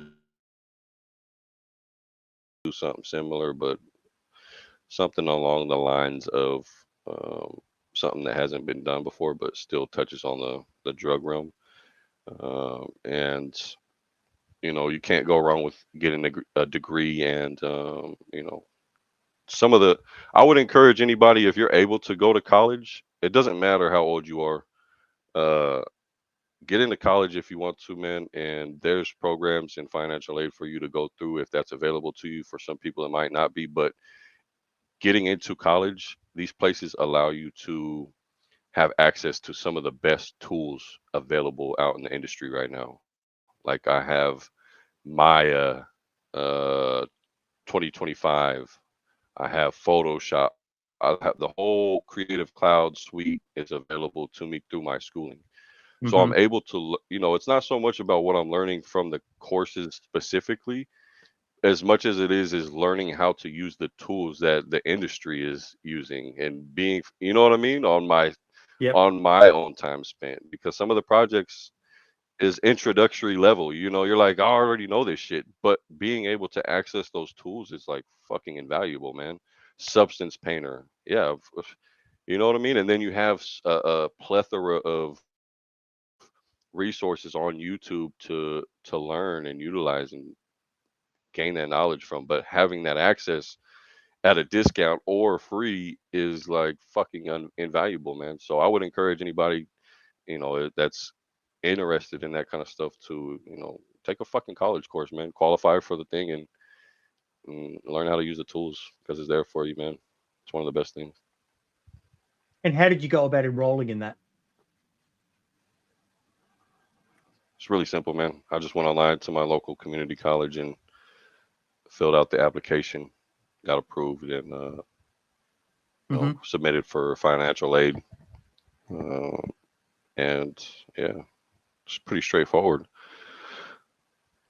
Excuse me. There's a lot of good tools out there for people who are prepared to try to better themselves. Um, Absolutely. to, yeah, you just got to be prepared to take that risk and have a fucking go at it. Yeah, man. And you'll learn. I like one of my classes a few semesters ago was with a for animations, and I was actually able to take the stuff that I learned in Maya learning animations into the mod. So we got like custom animations, and fucking shout out to JD and Hunters for putting together that Blender add-on for the community to use for animations, because that's one of the like most limited aspects of modding that we have out there, and those guys put together the tools to help it. But taking what I learned from the class and then being able to use that community tool on Blender, I was able to introduce custom animations to the mod. And it's cool because the dude that taught us, he's like got a fucking career work experience working with like Blizzard and some of these top fucking in companies that you hear about in the industry and shit, man. So Mm-hmm. it's been a good experience. What do you plan on ever trying to go professional, or maybe working in a gaming studio or anything like that? Uh, I don't know. I don't know about applying for places and stuff like that. Maybe if the opportunity was presented to me, man. I think everybody that's you know at some point in time has always wanted to work for BI, but that's a long shot. But I don't know, man. If the opportunity was presented to me and I felt like I could be an asset to them, and also um, you know be able to do what I love and not make it feel like so much of a task, then sure. Because that's that double-edged sword again of doing being able to do what you love, and then sometimes like when you're doing that, if it becomes a task, then you no Hmm. longer love it. You know, so it's kind of hard to juggle that, but who knows? Mate, is there anything else that you wanted to bring up? I think there was a couple of things we were going to come back to earlier on, but I'm not sure if we covered them or not regarding some of the scamming sides and that. But we kind of did touch on that already, haven't we? Well, I know you mentioned Don Sibley, man, and Yes, people, him closing up shop and shit like that. I don't know if you wanted to touch on that a little bit. yes, I It's a would. shame to see that happen, man, because Don is like a really good person too, man. And I say that because at one point in time when we talk about gatekeeping and shit like that, back when we were first learning how to do all this stuff, everybody still to this day wants to be able to provide something for their server that nobody else has. And Don Yep. kind of kicked the doors off of the fucking hinges when he was like, yo, everybody, here's the fucking know how to do it. And so I was upset for a while at Don about that. But in one of my darkest times, man, like I'm a DayZ gamer in and out. I haven't played any other games since I've got into DayZ. I put so much hours on my fucking TV playing the game that my TV literally burnt out. I had lines running through it. I couldn't see. I was getting fucking clapped left and right, and I was still trying to play. And I reached out to Don. I said, "Hey, man, here's my story a little bit. This is my life. This is my passion. This is my outlet. I can't play the game right now, and I'm struggling, homie." And I don't know why I was reaching out to him. I wasn't like reaching out for a handout. I was just like at a point where I wanted to express that to somebody. Mm-hmm. And he turned around. He was like, "Yo, dude, what's your address?" And I was like, "What the fuck?" He was like, "Yeah, send me your address." And I sent him my address, and fucking like a few days later, I had a fucking TV shipped in, and he bought me a fucking replacement TV at a point when I couldn't afford it. And like I said, it was my outlet, man. And I'll fucking forever grateful to Don for doing that shit, man. It speaks volumes to his character because he doesn't fucking know me. No, And for somebody to go out of their way and, you know what I mean, even take the time out to read a fucking DM, you know what I mean? But to go that extra mile and help somebody out that you don't know from the community, man, you don't see that shit happening a lot. So it's it's a sad. shame It's sad that to they not burn see out people Don like him. as prominent. It's sad that the community burnt out someone like him because, yeah, some people might not have agreed with his, like you said, he busted everything and made it all free and for everyone and stuff like that. But I'm sorry, but that's just capitalism done right in a way. It's like I can do this and I don't need to charge people for it. Why are people charging for something that's essentially free? Yeah. And it still had the opportunity there for people to know it's still beyond my fucking dumb mind to be able to work it out. I'm going to find someone and pay them to do it. But all he did was, teach a man to fish. A big fucking philosophy of mine. I'm not a religious guy by any measure, but give a man a fish, feed him for a day, teach a man to fish, feed him for life. I fuck with that. I love that mentality. No, bro, here's the stuff. If you know how to For use sure. it, you can go and fucking do it. But these cunts basically hounded the fucking guy out of the fucking community by stealing his shit and monetizing it. And we've now seen a guy who's a fucking good egg. My dream, when I in the past a few times of who I would ever hand this empire over to if I did decide just to walk away from it. My dream was always Don Sibley. I asked him a couple of times, and he said, "Nah, man, I just don't have the time for it, Boydie, with all the other stuff I've got going on in life and all the rest of it." Because he always struck me as someone with this might be me thinking more of myself than I am, but he always struck me as someone with a similar mindset of just trying to do things to help people. But he's a hell of a lot smarter than me as well, and funnier. Fuck, he was funny. Some of those little animations he did, like the shroud, the chopper thing, and stuff like that, and got his wife to paint the fucking the whole basement in green screen so he could do those sorts of awesome videos. And we lost a fucking good man there. And the people who were behind the reason why he left don't care. They're still fucking making their money, and I hate that form of capitalism. And I'm I not fucking sure do. entirely what, I'm not sure entirely what took place or what, pushed them over the edge to want to kind of fall back from the DayZ community. I can imagine that it's a list of the bullshit that we've all experienced, but it is unfortunate, man. And I don't know, man. I know some people in the fucking community at times like to target and witch hunt and cause a lot of fucking external problems for people, Mm-hmm. which is fucking way unnecessary, man. And doesn't matter who you are or what you got going on and shit, taking that when it should be about something positive. We all come in here to spend our time and invest our time in our, interest into the game and community to get away from the bullshit that we got going on in our everyday lives. So We do this for letting that fun, kind of brother. flood into it and push people away that are like, especially when it's somebody good and an asset and shit like that that's unfortunate, man. But we've seen it time and time again, happen with people that are fucking really crafty and creative in their work. And I would just encourage everybody out there that feels discouraged in what they're doing, as far as geared towards the community. If it's something positive, man, don't let the bullshit fucking stand in your way to provide something dope. Even if it's not something dope, if it's something that you're interested in doing, man, and it's legit for the community, push for it, man. Don't let these guys, you know, deter you from doing that. And if you are with the bullshit and like to fuck around with people's livelihoods and discourage them from doing what it is that they enjoy doing, then fucking shame on you. I mean, fucking oath. And as much as, you know, like I said, I don't like to fucking, you know, go on people when they're not there to defend themselves. But when you see that shit, you know, there's a statement I heard a while back. I've said it many a time on the show, but the behavior you walk past is the behavior you accept. And when you see someone being a fucking dog cunt, call them out. It gets me in a lot of trouble, you know, yeah, because if you're doing that based on what your own brand of morals are.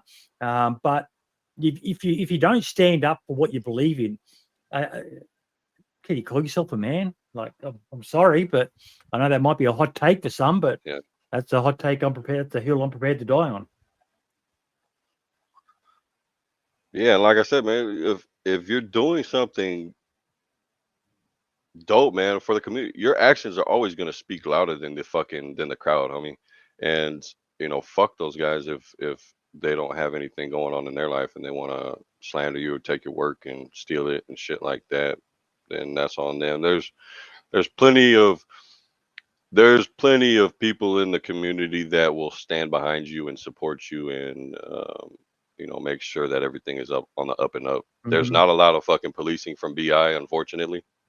We don't see that, Unless it affects their and monetization. understandably I so, love them. because I how do love you, them. But yeah, that's like, how do something you, I wish they did more even if of. it does, you know, how do you combat that at a fucking mass scale? How do you combat that? But Mm-hmm. when it comes to the community, man, that's what we're here to do is make sure that everything is on the up and up and supported and done properly, and that nobody's getting fucked off in the process, right? And some people just are unaware or don't know, and that shit happens. Um, but yeah, man, we should be able to support each other in that sense, in that fashion, right? Yeah. Yeah. When you see someone doing good stuff, folks, fucking shout that out as well. That's important. You know, share the fucking people out there who are doing good things for the community as a whole. Yeah, for sure. Um, what's it called, man? Yeah, I don't know, man.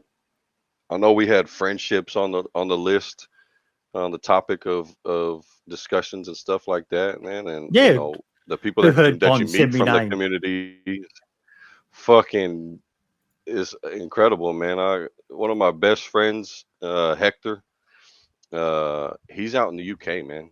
And I've never Mm-hmm. met Hector in real life, but we've fucking chopped it up on all kinds of different occasions. I got my boy ADHD in here.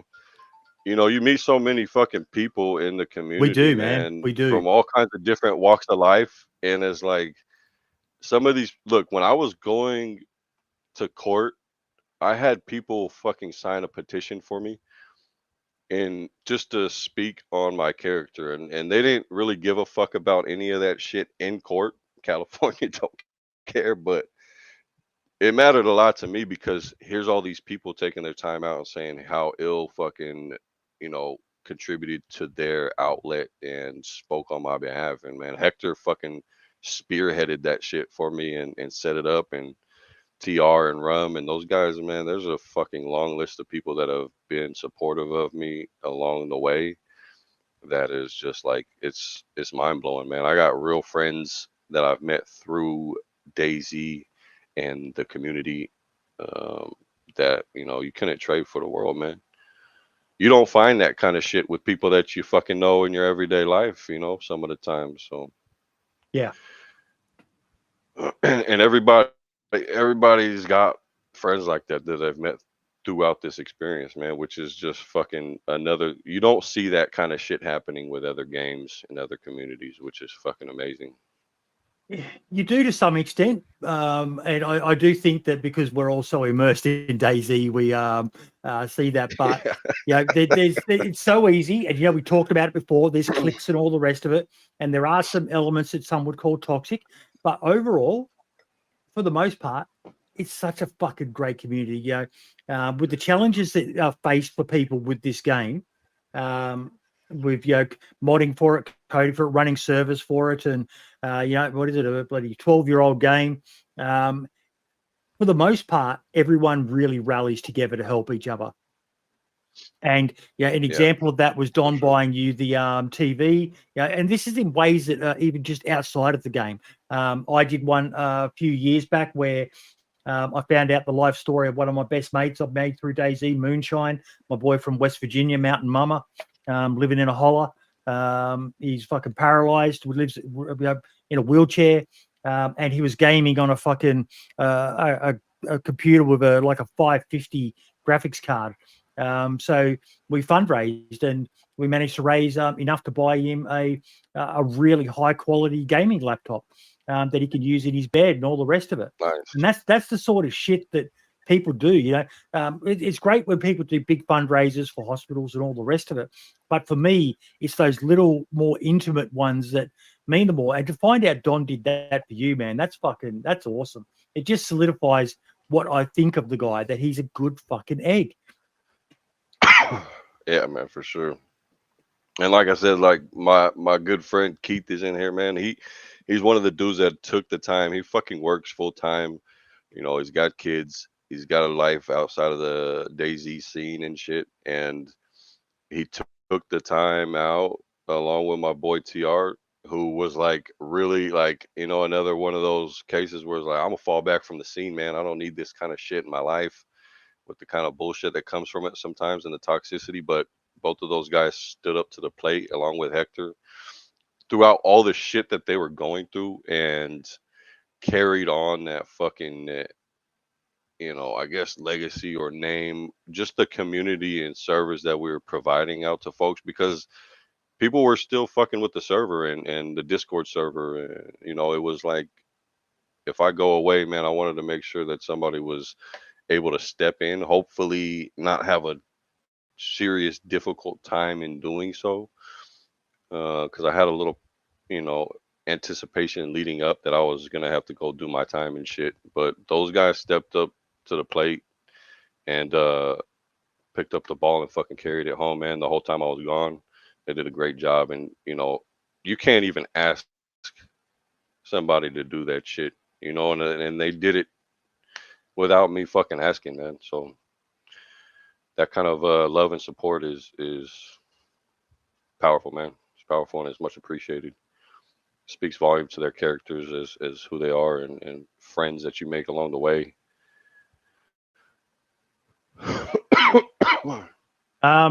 Syntax, appreciate it, mate, but I don't have that because I don't really do that sort of show anymore. And also that Powley.gg thing that I used to use there's some weird shit happening with that. They sold it to someone else, and I just don't know what's going on, so I don't promote that anymore until I find out what's happened with that. We used to have this thing here where people could tip and it would get split amongst all the hosts and people like that. But yeah, the people who created that website, it's gone kind of weird. So if you've got a few bucks and you want to do something good, don't tip it to me. I've got enough chicken at the moment. Yeah, shoot it to LSR, man. Shoot it to LSR. Yeah. Fucking but yeah, man. Hey, Bodie, I know fucking one of the things that you like to discuss is the base building of DayZ. And I wanted to pick your brain on that, man. I know you've talked about it quite a lot, but what is it that you would like to see from base building as DayZ at its core? At the very bare minimum, I think it was Minder or someone suggested it. But if I know that there are challenges and I've had it explained to me, and because it wasn't on the record, I'm not going to divulge what it was. But at the very bare minimum, if they could make it so that the watchtower, you could, instead of having to have an open portal, you could create it so that it's an actual roof. So at the very bare minimum, people can make it 4 walls with a roof and not with stairs and a hole that people could just fucking drive a car up to, vault up onto the roof and drop inside. That would be the very bare minimum. Now, I know they say that there are issues at a technical level, but there are mods that are doing it. Now, I don't know why they well, actually, no, I do kind of have a basic idea. I know that a lot of those mods rely on the base coding for that in there, but for the life of me, someone smarter than me can probably explain this. Why can't they approach DayZ expansion or base building plus or dump grass doors or someone like that and say, we'll pay you 10, 20, 50, 100. I don't know what the going rate is for buying something like that. You know, I know Dean Hall made biggest buku money. Good on him. Fucking, I am a capitalist whore at heart. But why can't they just bring someone in to fucking bring something in to add it? Integrate those into the mix. They're doing all these other things that constantly break the game. I think, and as much as a lot of people who despise bases, and people hiding in their bases and all the rest of it, and I understand that argument. I understand it, but it's a valid gameplay style. You've only got to look at the success of Rust, where they do 1 week map wipes.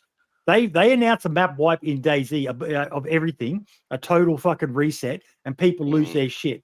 Rust has this mentality where people build these fucking massive mansions and they're fine with it being wiped at the end of a week or a fortnight or a month, and they start all over again. Now, DayZ does not want to become that. That's what Rust does. But man, they can do something, anything. Just even I love these mods that enable you to just lock down an existing fortification. That to me is much better than building a McMansion Rust style in the middle of fucking a forest or something like that. I really, really like the Oh. Yeah, man. Before we go, OG Turtle said he's an original DayZ dev. Ex-test lead. That's pretty amazing, man. I would love to speak to you if that's true, Turtle. Send me a DM on Discord, discord.gg/878 Survivor FM. I'm not sure what your NDA or anything, but if you were original, I'm going to guess any of that sort of shit's expired. But I would love to fucking to talk, mate, because I am a DayZ fanboy at my fucking heart. I love this game. I love finding, one of my favorite interviews of all time was chatting with Matt Lightfoot. One of those guys who, unless you're an OG, and even I didn't know of him, only the true people, fucking more hardcore fucking DayZ autists than I am, know of people like him. And he was there from the mod days with Dean, and Turtles are laughing. The guy looked like a fucking baby, but yeah, it was a great interview with him, just hearing all of this fucking lore about the game from back then. Look, maybe he was Wally, but he was very young at the time, so I'm not going to hold that against him. When you're involved in a world like that, I imagine you made a meme about Matt.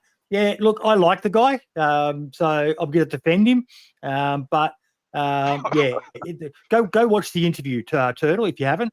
It was a podcast episode, and it was fucking awesome. Like, I was literally sitting there learning stuff about it. But I would love to hear your story, Turtle. I would love to and hear what you've got to say. But what did you have to say? What I said about base building there, though. I mean, you brought up some really good points, because when I hear you talk about base building, I'm like, oh, okay, so what can we do? And you took the words right out of my mouth, man. I think it's such a fucking obstacle, man, knowing about some of the modding aspects, and like, it's performance heavy. A lot of these bases are performance heavy. They're tanking that shit on frames, and there's some great mods out there to utilize, man, and everybody's familiar with Base Building Plus. Some people are familiar with the rearmed base building that they've put out, which is similar to the Rust approach, which my experience was pretty good, man. I run on like fucking McDonald's Wi-Fi when I play, and I didn't have as much lag on there as I did when I used Base Building Plus. But everybody's got their own approach. Some people don't like the Rust type of style that it has. No. But one of the ones that stood out to me, man, is dump grass, the building Yep. fortifications. That fucking mod is amazing. I mean, and I would love to see. It makes sense to me if they were gonna like integrate any kind of structure, existing structure stuff like that, that they would opt for dump grass stuff, because it's not like you're not introducing tons and tons of base building walls and towers and shit like that. You're able to reinforce the existing buildings with doors and windows and shit like that, man. And when I used it, it was butter, man. It was a good experience, and it was realistic. It fit the bill for the game. You know what I mean? Without adding in like new elements that maybe some of the hardcore true to death survival players are gonna stand against, and it had the same kind of dynamics as the DayZ experience. So I think that Yep. was one of the ones that I would put up for recommendation for consideration. Uh, and I reached out to Dump not too long ago, and I asked them. I said, "Hey, I know that you used to do videos on mods and some of the mod showcase stuff for a while there. He did it. He would showcase different mods that he thought were dope from the community." And I said, "Hey, are you still doing this? I got this drug running mod that I think would be, interesting for folks to kind of to get out there and spread the word about. And I would love for you to take a look at it and give me your feedback on it." And he said, "Unfortunately, I'm not pursuing that anymore." Um, which it's a shame, because I think he did a great service to that. But not everybody's got time on their hands to pursue that kind of stuff. But I do have the privilege of being part of the creator club over there with you when I shot the application Give, give it and a you plug. guys welcomed me Give it in, a man. plug. And Give it a plug. Tell us what your I know that experience there's a has been. lot of I creator club, man. If you guys are creators, man, for the DayZ scene, and whether you're big or small or whatever, like you're just starting out, or you have a little bit of like me, I just don't have the means to actually produce and stream right now. But you're interested, shoot that application over to Boydie, man, and see if you can get in there. And there's going to be a lot of Basically, help I'm not going to and say no. I'm not going resources to say from no some people that are. unless you are the most vile fucking human being alive. There is no one I've said no to that I can recall. Give me 1 second. Switch profile. Yeah, man. Do I have a button set up for this? No, Discord. Discord.gg / 878 Survivor FM. Down the bottom there. Yep, that's the one. Oh, we do have a link. The Discord for the. Yes, sir. And it's literally just a place to ask questions. If you're into that.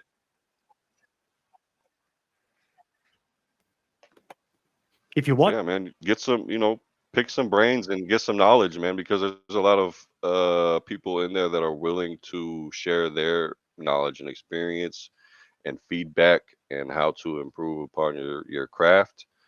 And I mentioned that because I'm like, yo, boy, hey, that's a perfect avenue for somebody. I don't have the means to do it all the time or interest to really pursue that, but I feel like the community could really benefit from somebody that's interested in content creation, that wants to explore the mod scene and do a showcase for the community. We've Right? got I mean, you 77 don't members. see too many people doing that shit right now. There's 77 people in that Discord. And I think that'd be a great avenue for somebody that, maybe they're looking for their groove to kind of jump into, man. Explore the mod scene and do some showcases for some of these mods that are coming out that you find interesting.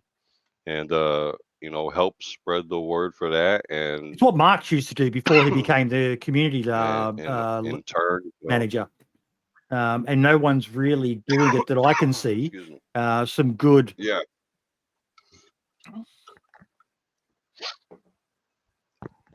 Yeah. Yeah. It's we got a gap in there that can be filled. So I think somebody could really jump in there and have an opportunity at it right now. Turtle, if you do come on the show, mate, I'm going to ask you what you know about the theft of the files from the laptop that led to 420 DayZ being created back in the early days. So that'll be maybe a bit of a draw card to get people to come and listen to an interview with you if we do one. Yeah, because that's a bit of DayZ lore that not a lot of people know about back in the day, that created a lot of no idea about that one. Okay. Do some asking around. That's part of his NDA. He can't discuss. Yeah. So yeah, but I don't know, man. What are your thoughts on? Sorry, go. What are your thoughts on that concept, though? Like we talk about integrating some of these mods that are well known and stuff into the core game. And I'm just curious. They need to do it. They need to do it, and they need to do it fairly, and they need to do it equitably. Yeah. I am all for and I'm curious to see like what people's thoughts are on fucking how they could because some people might not be with that, maybe that takes away from the modders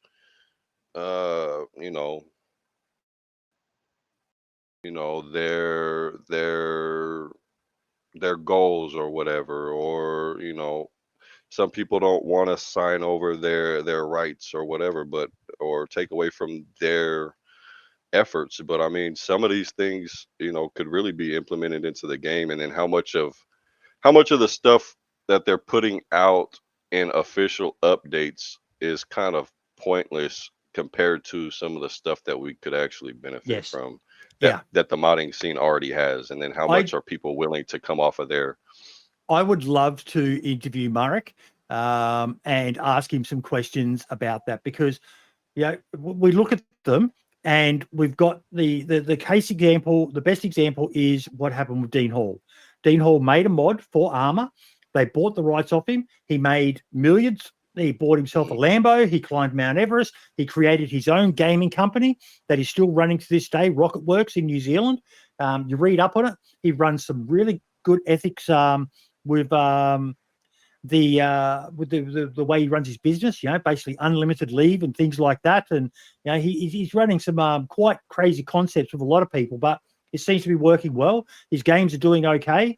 And I think that's a success story. I know a lot of people are butthurt that he left DayZ, but why wouldn't you? You've got the money. You've sold the ownership, the rights to it to someone else. And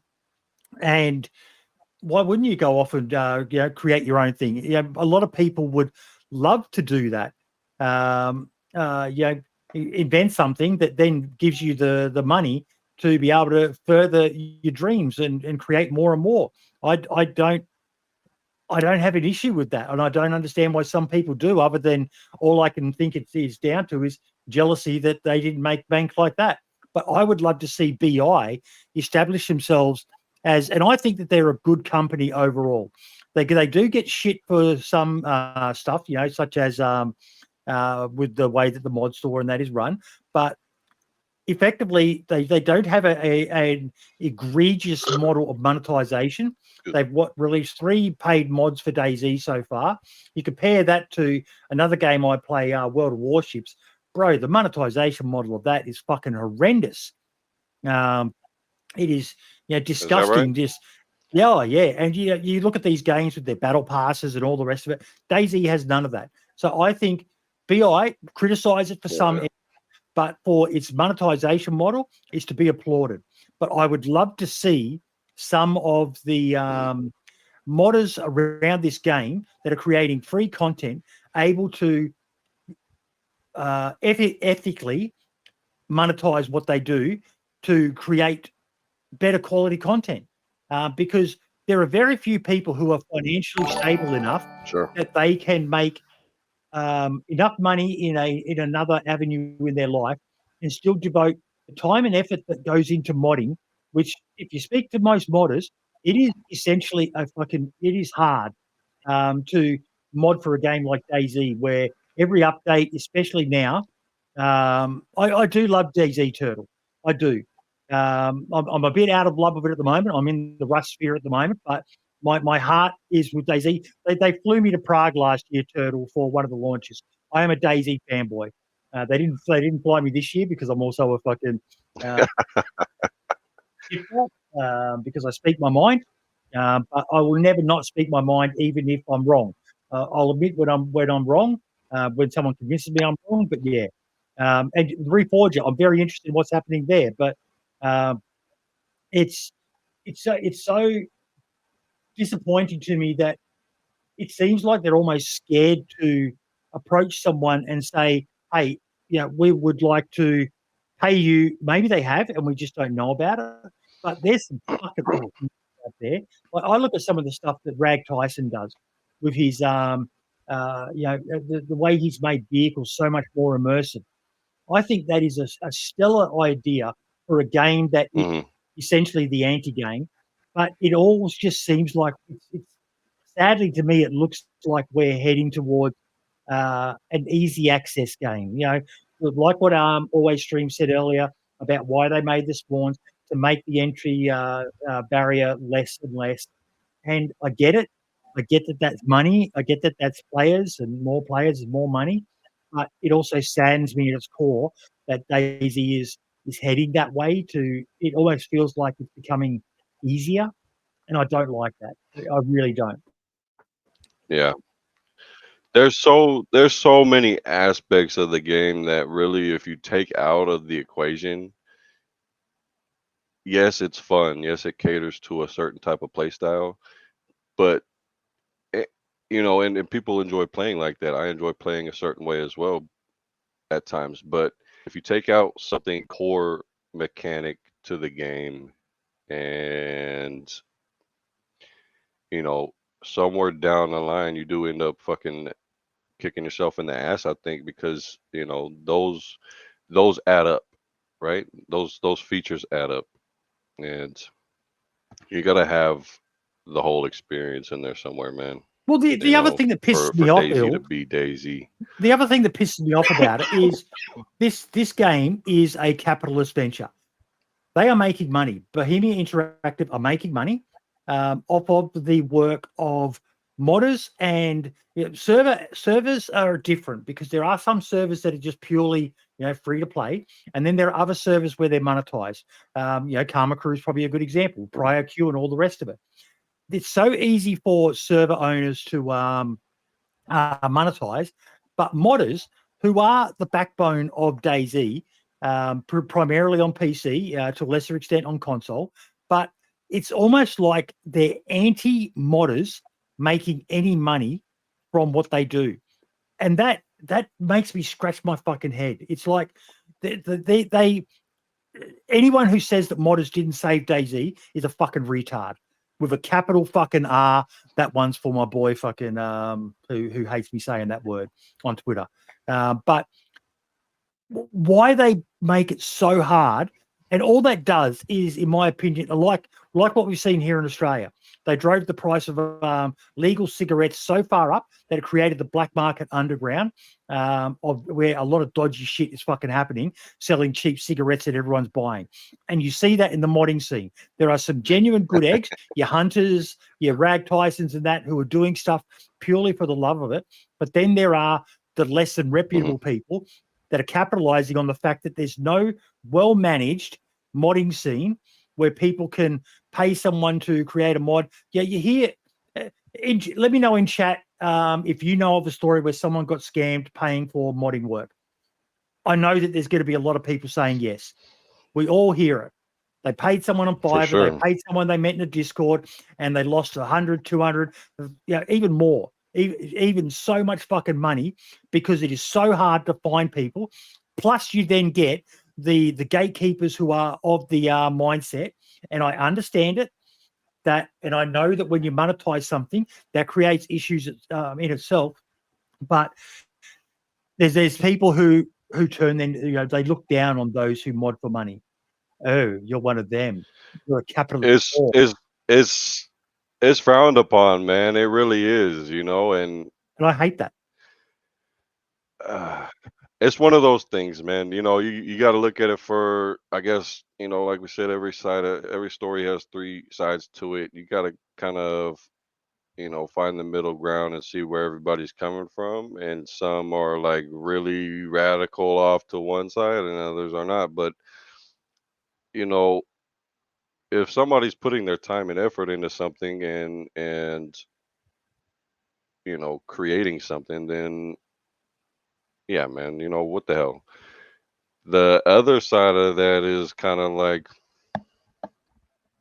when I've done work for people in the past, whether it be graphics or, doing some kind of build or anything that you can think of, man, I don't know how many times I've did something for somebody and we had an agreement and they always want more, or this is not what they wanted and now you do the work for somebody, you spend fucking 8 hours on something or 2, 3 hours, however much time it takes for you, and then they fall through on the shit and now they don't want the end result, or they want it for free and they feel like finagling you out of that because I they just feel put a like post they got to on come fucking to you. Twitter about that there comes a point in, I'll see if I can find it, because I despise people who fucking milk free shit all the fucking time when they should be looking to pay.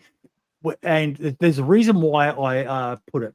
And because I've got the memory of a fucking goldfish, I'm going to actually open up my Twitter and try to find this post I made so I can read it verbatim.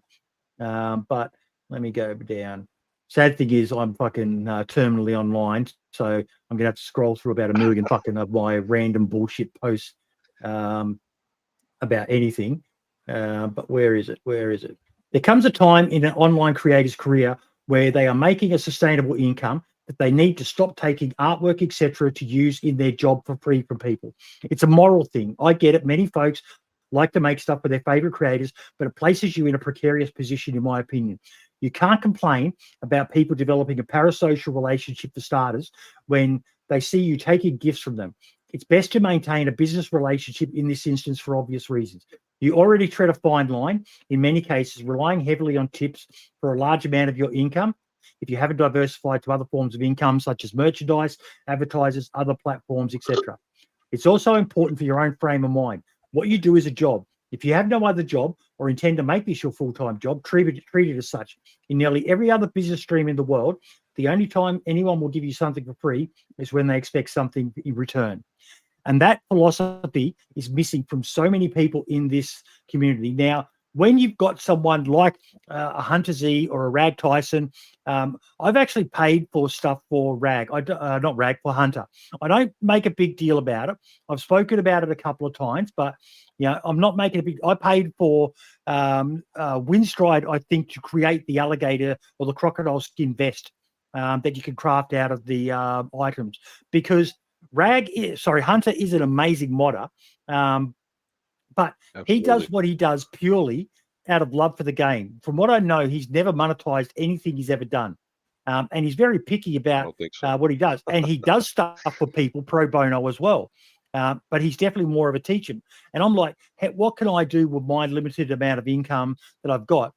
Well, Windstride is probably almost, for me, the benchmark of the gold standard of how to monetize yourself. You can pay Windstride to do stuff for you. You pay a premium, but so we're not supposed to pay random people to like us on the internet. Raise in chat there. But he is so good at what he does. He now works for BI as a contractor. But some people might say he should do it for free. He should do it for love. Fuck no. The guy has a life, brother. The guy has a fucking family. Yeah. I think he's got a missus and that. He's got bills to pay. If I'm going to ask him to spend hours of his time working on creating a high quality fucking image and that guy delivers, I'm going to pay him. I just recently, you might notice up in the top left, I've got a new logo for 87.8.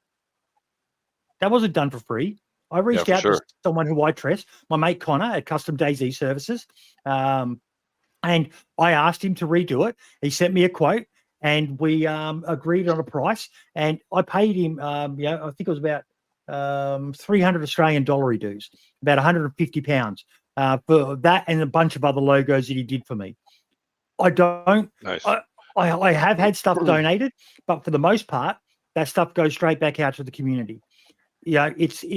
I get really infuriated with these motherfuckers out there who are earning fucking some decent coin and they refuse to fucking pay, or they just take stuff. Nothing in life is free. 100% ADHD. 100%. Yeah. And if you want quality work, you should be prepared to pay for it. If you can find someone who does it for free and you're not going to make money yourself from it, go for it. Fucking go for it. Work together as a team. Create a team of people who are doing stuff for the greater good of everyone. But when you're making money and you're still taking shit for free, I'm going to look down my fucking nose at you as a slimy fucking cunt. I used to go Am I on going too my hard there, tangents Ill? about Am I how I going felt too about hard? that too. No.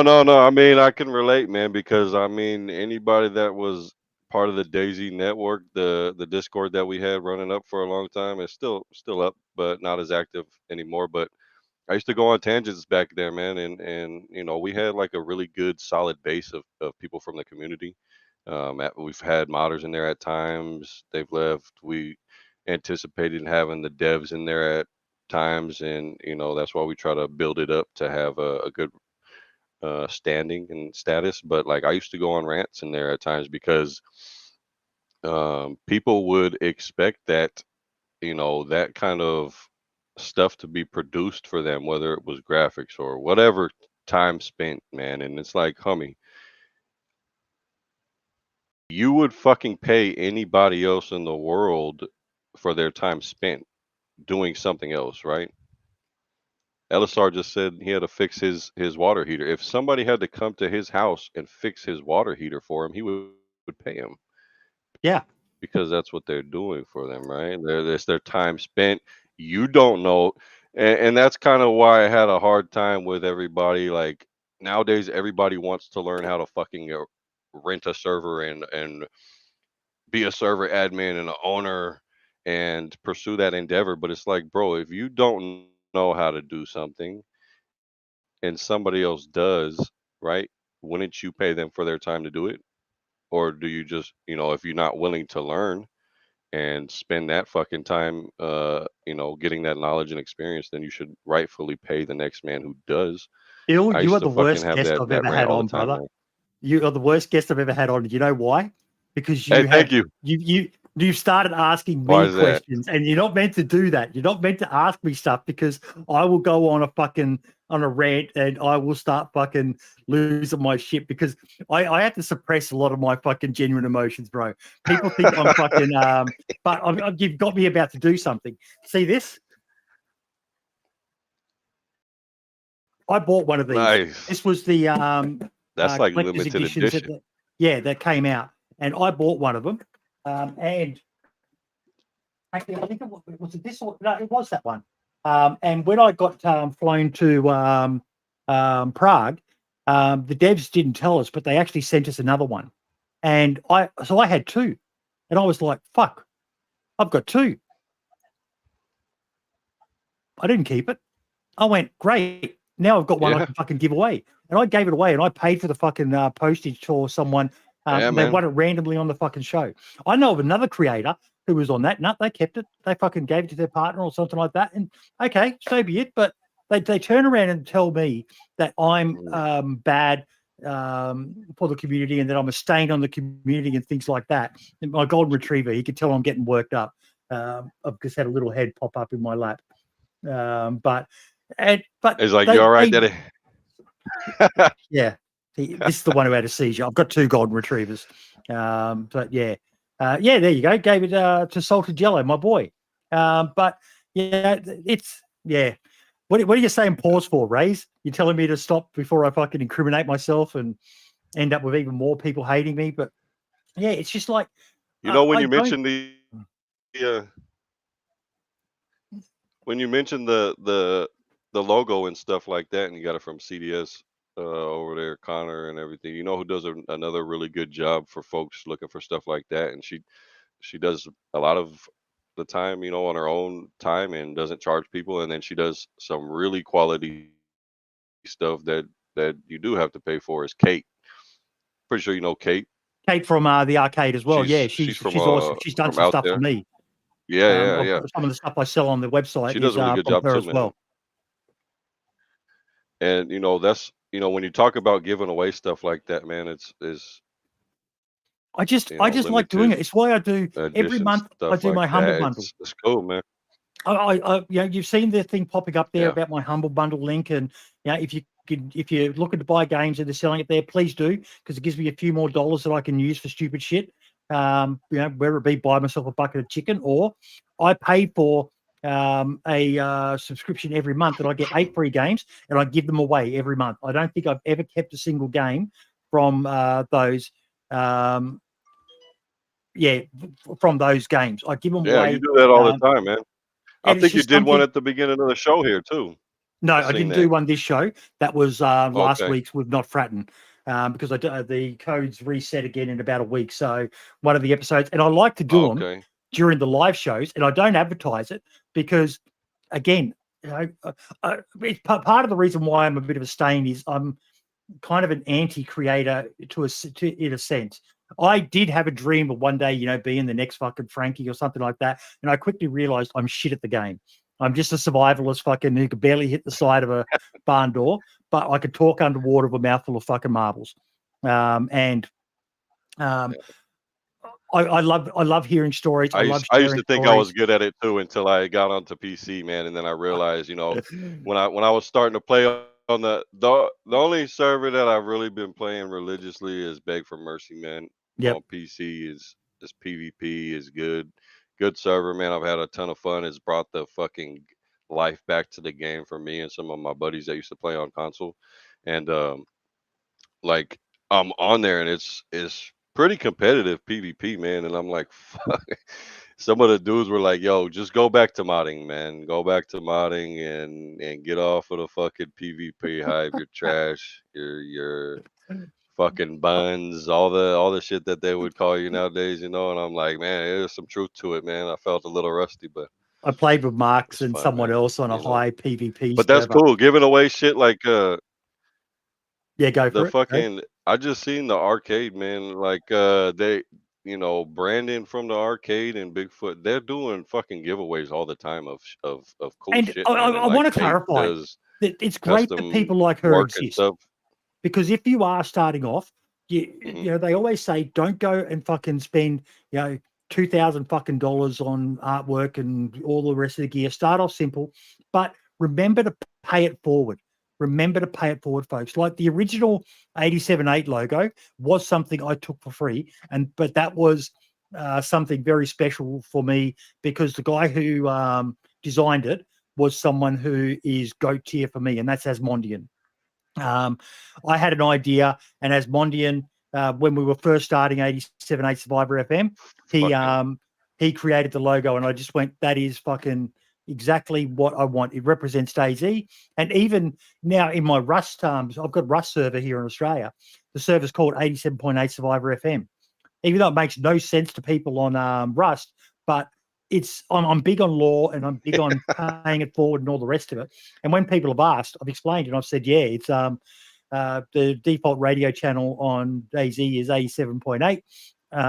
Why that means so much yeah, to me is I believe communication is the best part of DayZ because it creates the randomness. Otherwise, it's just a PvP game. And it's why I stopped playing PUBG. for sure. When they turned off the mics in the lobbies, it lost any sense of, you know, interpersonal relationships with people and just talking shit. And some bad shit got said, but punish the people who break the rules. Let the other people have fun. Just fucking saying Yeah, stupid fucking autistic yeah, shit in the chat. But that's what makes DayZ so special to me. And yeah, you remember to pay it forward. There's nothing wrong with getting a hand up, but make sure you pay that forward. Make sure you I saw a thing with Jimmy Carr, I think his name is, a pommy comedian who does stand-up comedy. And part of every set he does is he allows for random questions from the audience. And someone asked him a question about a controversial person, a guy who thinks he's a comedian. I do not think he's a comedian, but I think he's a great podcaster, Joe Rogan.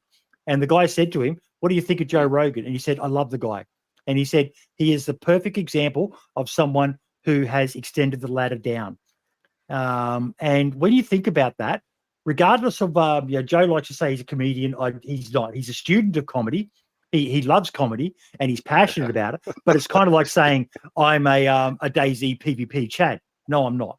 I'm a student of DayZ. Right. I love DayZ, but I can't PvP to fucking save myself.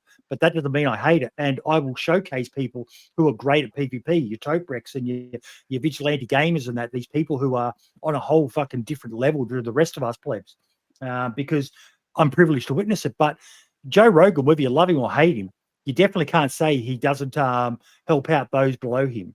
For sure. Sometimes there's a bit of bias there, obviously, with some of the people he has platformed, but it's to his credit that he hasn't forgotten about the people around him and below him and tries to help them up. And I think that's an admirable quality.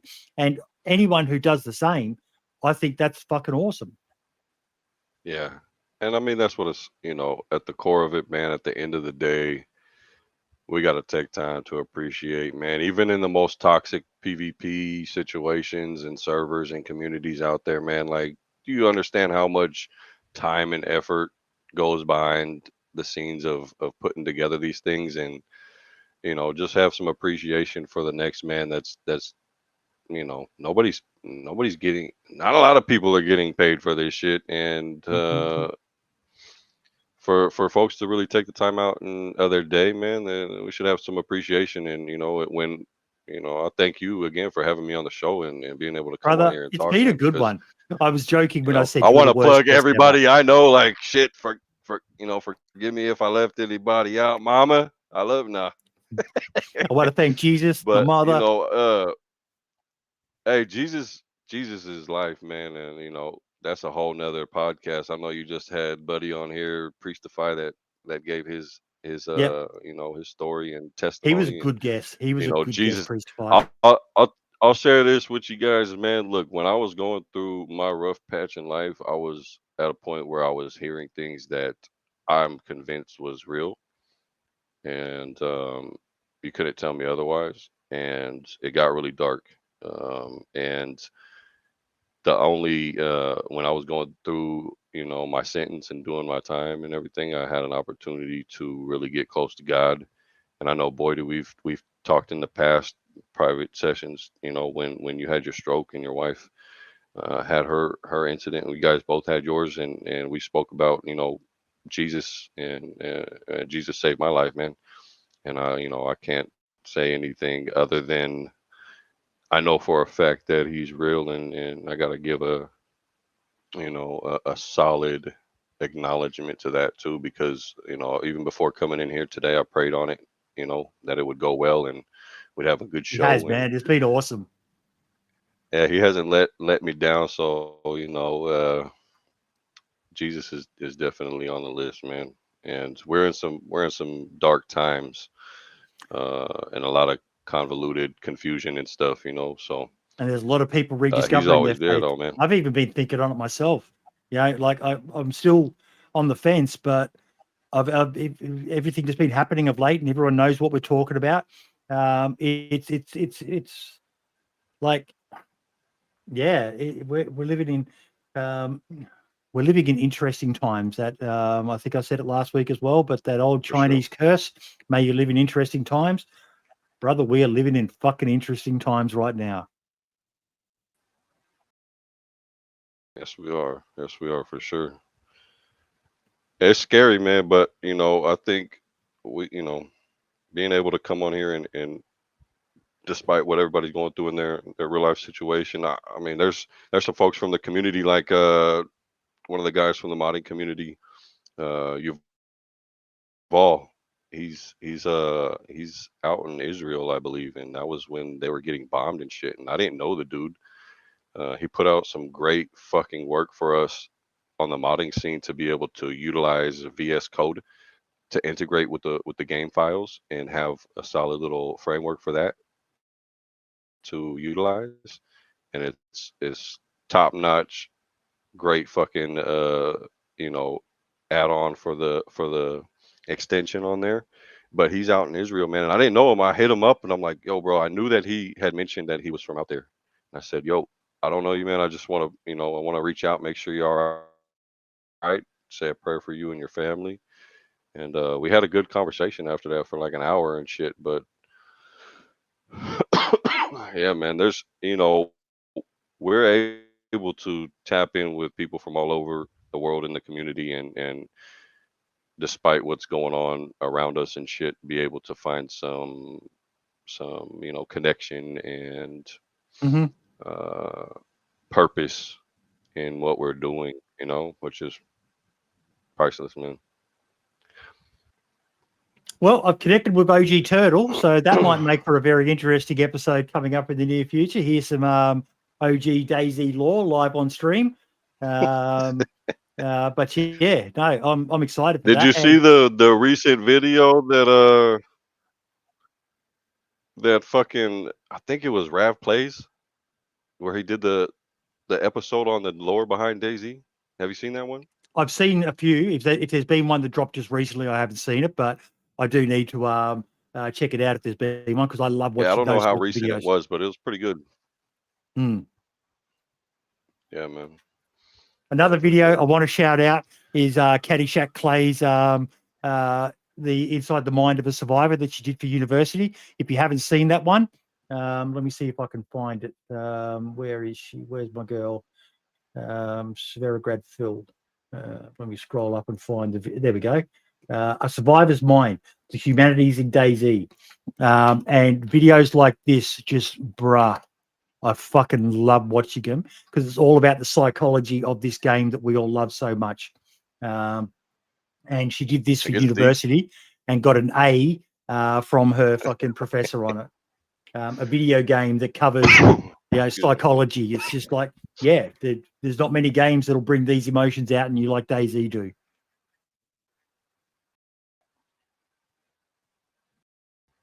For sure. Yeah, I'll have to check that one out, man. I know that was one of the things that we, you know, because I've had some help recently with the drug running mod Mm-hmm. from my buddy Scav, and Blue and Josie helped along the way, especially like Josie, when it came time for us to, because the community was like, yo, we need the drug effects, right? We need to, you got this economy mod with all these drugs and stuff, and they were like, we need to be able to use the drugs and have them have player effects and shit. And I hit up Josie, and he was like, yo, I got the perfect you know, stuff that I've already worked on in the past. Let's implement that into the mod.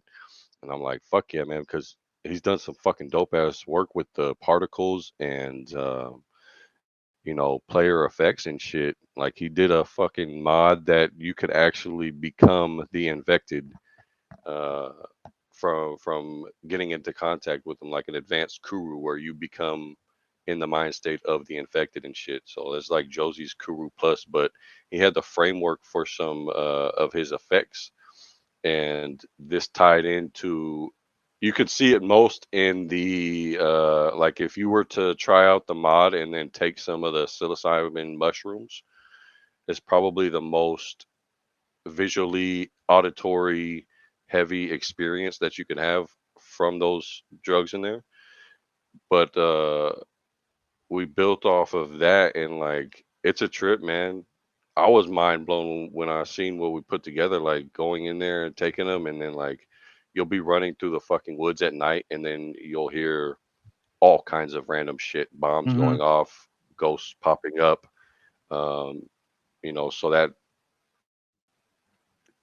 psychology, that mental experience of having those visions and auditory effects is fucking mind blowing, man. It was pretty cool Need being to look able at to do that that for the shit, and you don't humanity see side of any other DayZ, games. people and stuff Yeah, like man. that. And yeah, but brother, we've been going for I two would and a love half to do hours like now. a mental health one.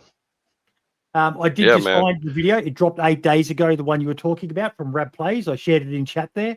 The complete DayZ Awesome. backstory in 2025, a DayZ lore documentary.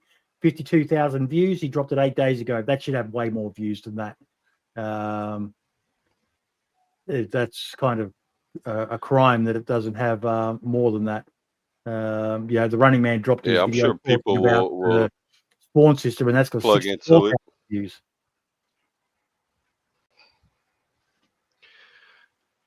Yeah, man.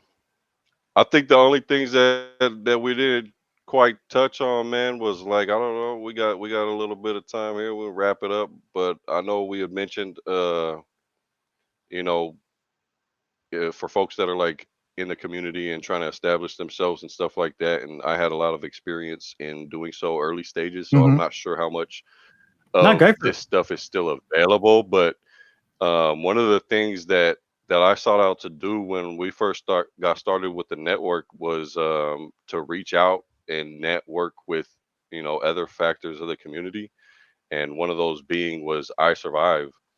So like I said, it was a long time ago when I reached out, but I took the time to get us established and form a partnership with I Survive early in the game, and they put us on their community standing page, and in turn we promoted them in our Discord, and shared that resource with the community, and that was like a major accomplishment, I feel like, for people that are trying to establish themselves as a good standing community and stuff.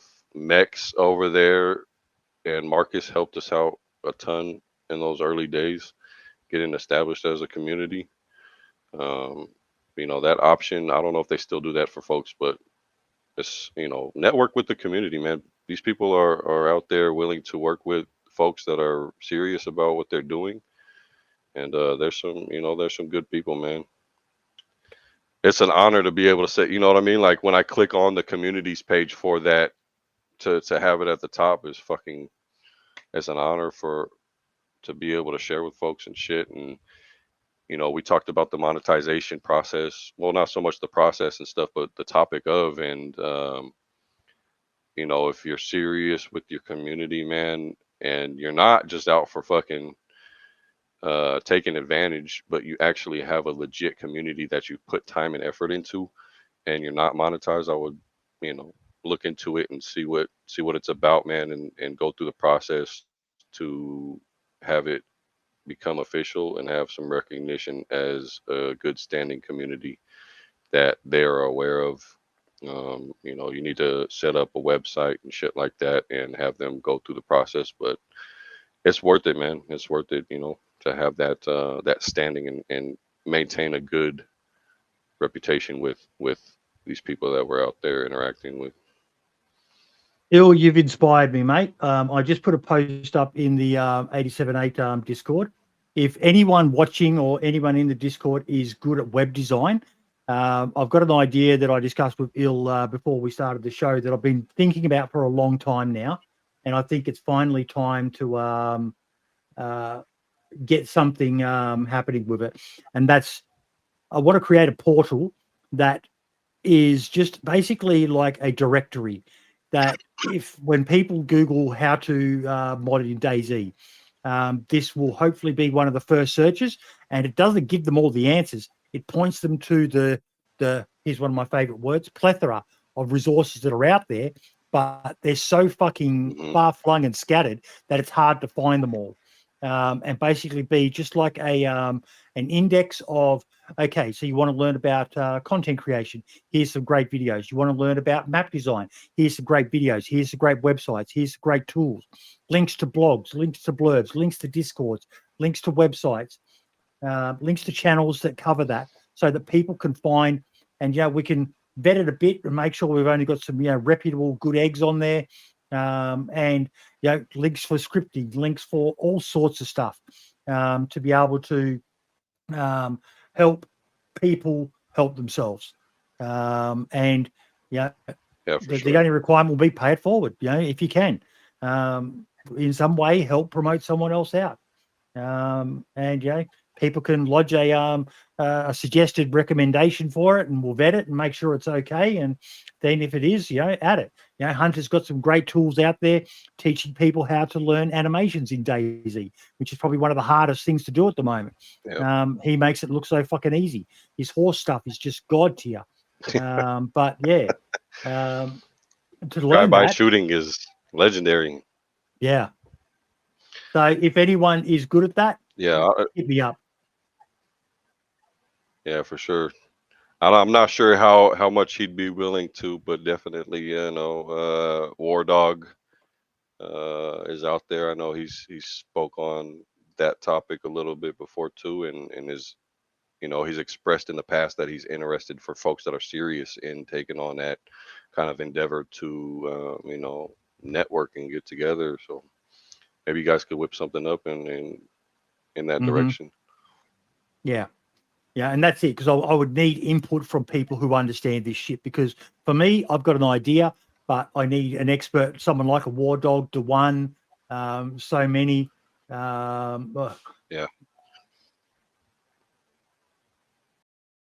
War Dog is obviously listening, because sure. he's just sent me a message as well. There you go. Yeah. Yeah, he summoned. You said the name. There you go. War Dog. He's the guy And that you want to somewhere holler at, man. He'd have a good foot in the door for deep us. basement, eating his tendies and his hot pocket. War Dog, my name has been mentioned. I have been summoned. I think there's a rumor going around somewhere that if you say his name, like, it pop up like that or something like that. I don't know how true that Just is. don't say it 3 times staring in the mirror, or you'll crash your server. Yeah. And insert back-end code into your mods. Love you, War Dog, really do. No, he's a good guy. Very reputable member of the community for sure. Mate, thank you so much. I'm actually really glad we did push through after a bit of miscommunication in the early hours of the morning and that. He actually sent me a DM, guys. This is what got me to agree to do it. I only woke up about an hour before this, but he said he bleached his arsehole. And anyone who's going to go and get their arsehole bleached or an interview for me, how could I not fucking be online with them? That's quite the honor. Quite the honor. I had to, man. We can't show it on the session here, but Bodie made me agree that we have to do it before we get off. So that's on the OnlyFans that he's got. He might plug you a link if you're lucky. Mate, thank you so much. Ladies and gentlemen, if you are paying attention to the YouTube channel, we have more interviews lined up. I've got them linked up. They're on the channel, but I'm going to be trying to pump out one a week. I've got, who is it for next week, which I've got to add. I'm just waiting on some stuff to come through from. I think it's Milkman. Milkman is on next week. Oh, the Milkman. Shout out to the... I think that's going to be a wild interview if I can understand him. I'm glad I got to be on here before Milkman, because that's a fucking hard act to follow right there, man. That's probably one of my favorite streamers, man. A wild man. He is, man. He's got a great energy and attitude, man, and I heard he's got some pretty decent feet pics out there too. So, but you didn't hear from me. I'm a good fan of the foot porn myself, mate. I've got Kamikaze 420 coming on to talk about how they're combating old accounts on console. I've got Gambit coming on to talk about his channel and his growth and other stuff. And I've also got Sammy Plays, female streamer from the UK, coming on to talk about content creation and all sorts of shit. And the invite is out there. If you've got a story that you would just like to share about, and primarily around how DayZ is part of your life, I want to hear it. You don't need to be a big name. I'd prefer you weren't, to be honest. I'm just much enjoying hearing from the everyman. The loudest voices in the community aren't everymans anymore. They're all doing it for a living and stuff like that, the content creators and that. So that kind of skews their take on things, in my opinion. Still some valid opinions at times, but I like just hearing from the everyday person. And even if you're not a content creator or a modder, you're just a player and part of a community or something like that, reach out to me. If you've got an interesting story, fuck yeah, I'll get you on. I want to be doing at least one of these a week, and yeah, spreading some fucking love and joy in this world where there's not enough of it. Yeah, man. Well, thank you for taking the time out, man, and not only for myself but for everybody. You know, that's awesome. And good on you for beating your demons, brother. Really is. Yeah, they're still there, man. We're gonna call on Jesus anytime they try to pop their heads in. But Send me a DM as well if you ever need it a feels fucking good to ear, be mate. in a better place nowadays. I reach out to Boydie and he tells me to go away. Hey, likewise, bro. And you know that goes out to everybody out there, man. You know, I'm pretty open. My doors are always open and shit. I don't answer all my DMs, Exactly. But you know, I'm pretty open with the community and shit. Always. You know, a hot tip that I want to give people, you guys, man, tapping in every now and then when you're sitting there and you're wondering what to do, open up your Discord or open up your Twitter or whatever you primarily use as your DMs and scroll down through the names. Scroll down and look until you see a name that you go, hey, I wonder how that person's doing. And then send them a message and just say, welfare check. How you doing, buddy? Thought I'd check in. Been a while since we chatted. You never know what someone's going through. And that may be it's something that, you know, I sent one out to Gravity Wolf, a DayZ modder / dev. I haven't had a reply back from him yet, but he's probably just busy with life. And he's moved on. He's doing bigger and better things these days. But yeah, the last time I'd spoken to him via a message was the 15th of January, 2024, according to my Discord DMs. And his name came up in a conversation. I went, yeah, I need to see how he's doing. Never met him. I don't think I've even seen his face. Sure. I think I have actually. Yeah. But just send a message. And also remember, I do in the Discord. Of late, it's been quite political at times. But when you go in there, make sure if you're interested in just voice chatting and that, check the Hangout crew role. Because I like to just go in there. Usually on weekday mornings around about 9 a.m. my time. That would be almost 6 hours ago for wherever you are in the world.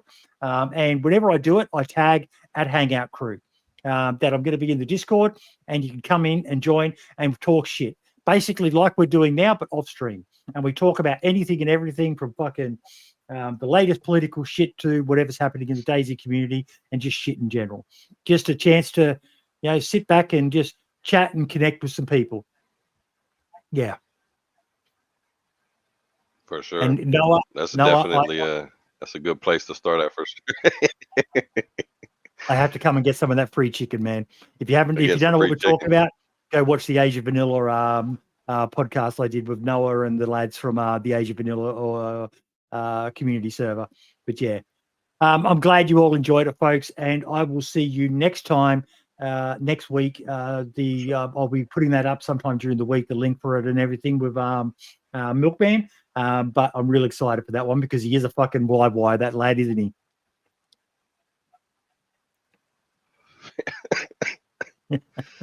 Yeah, man. All the best. Well, thank you guys all for coming out, and everybody that showed up and showed support, man. Thank you guys. You guys have a stay down for the come up. All the best, everyone, and ciao for now.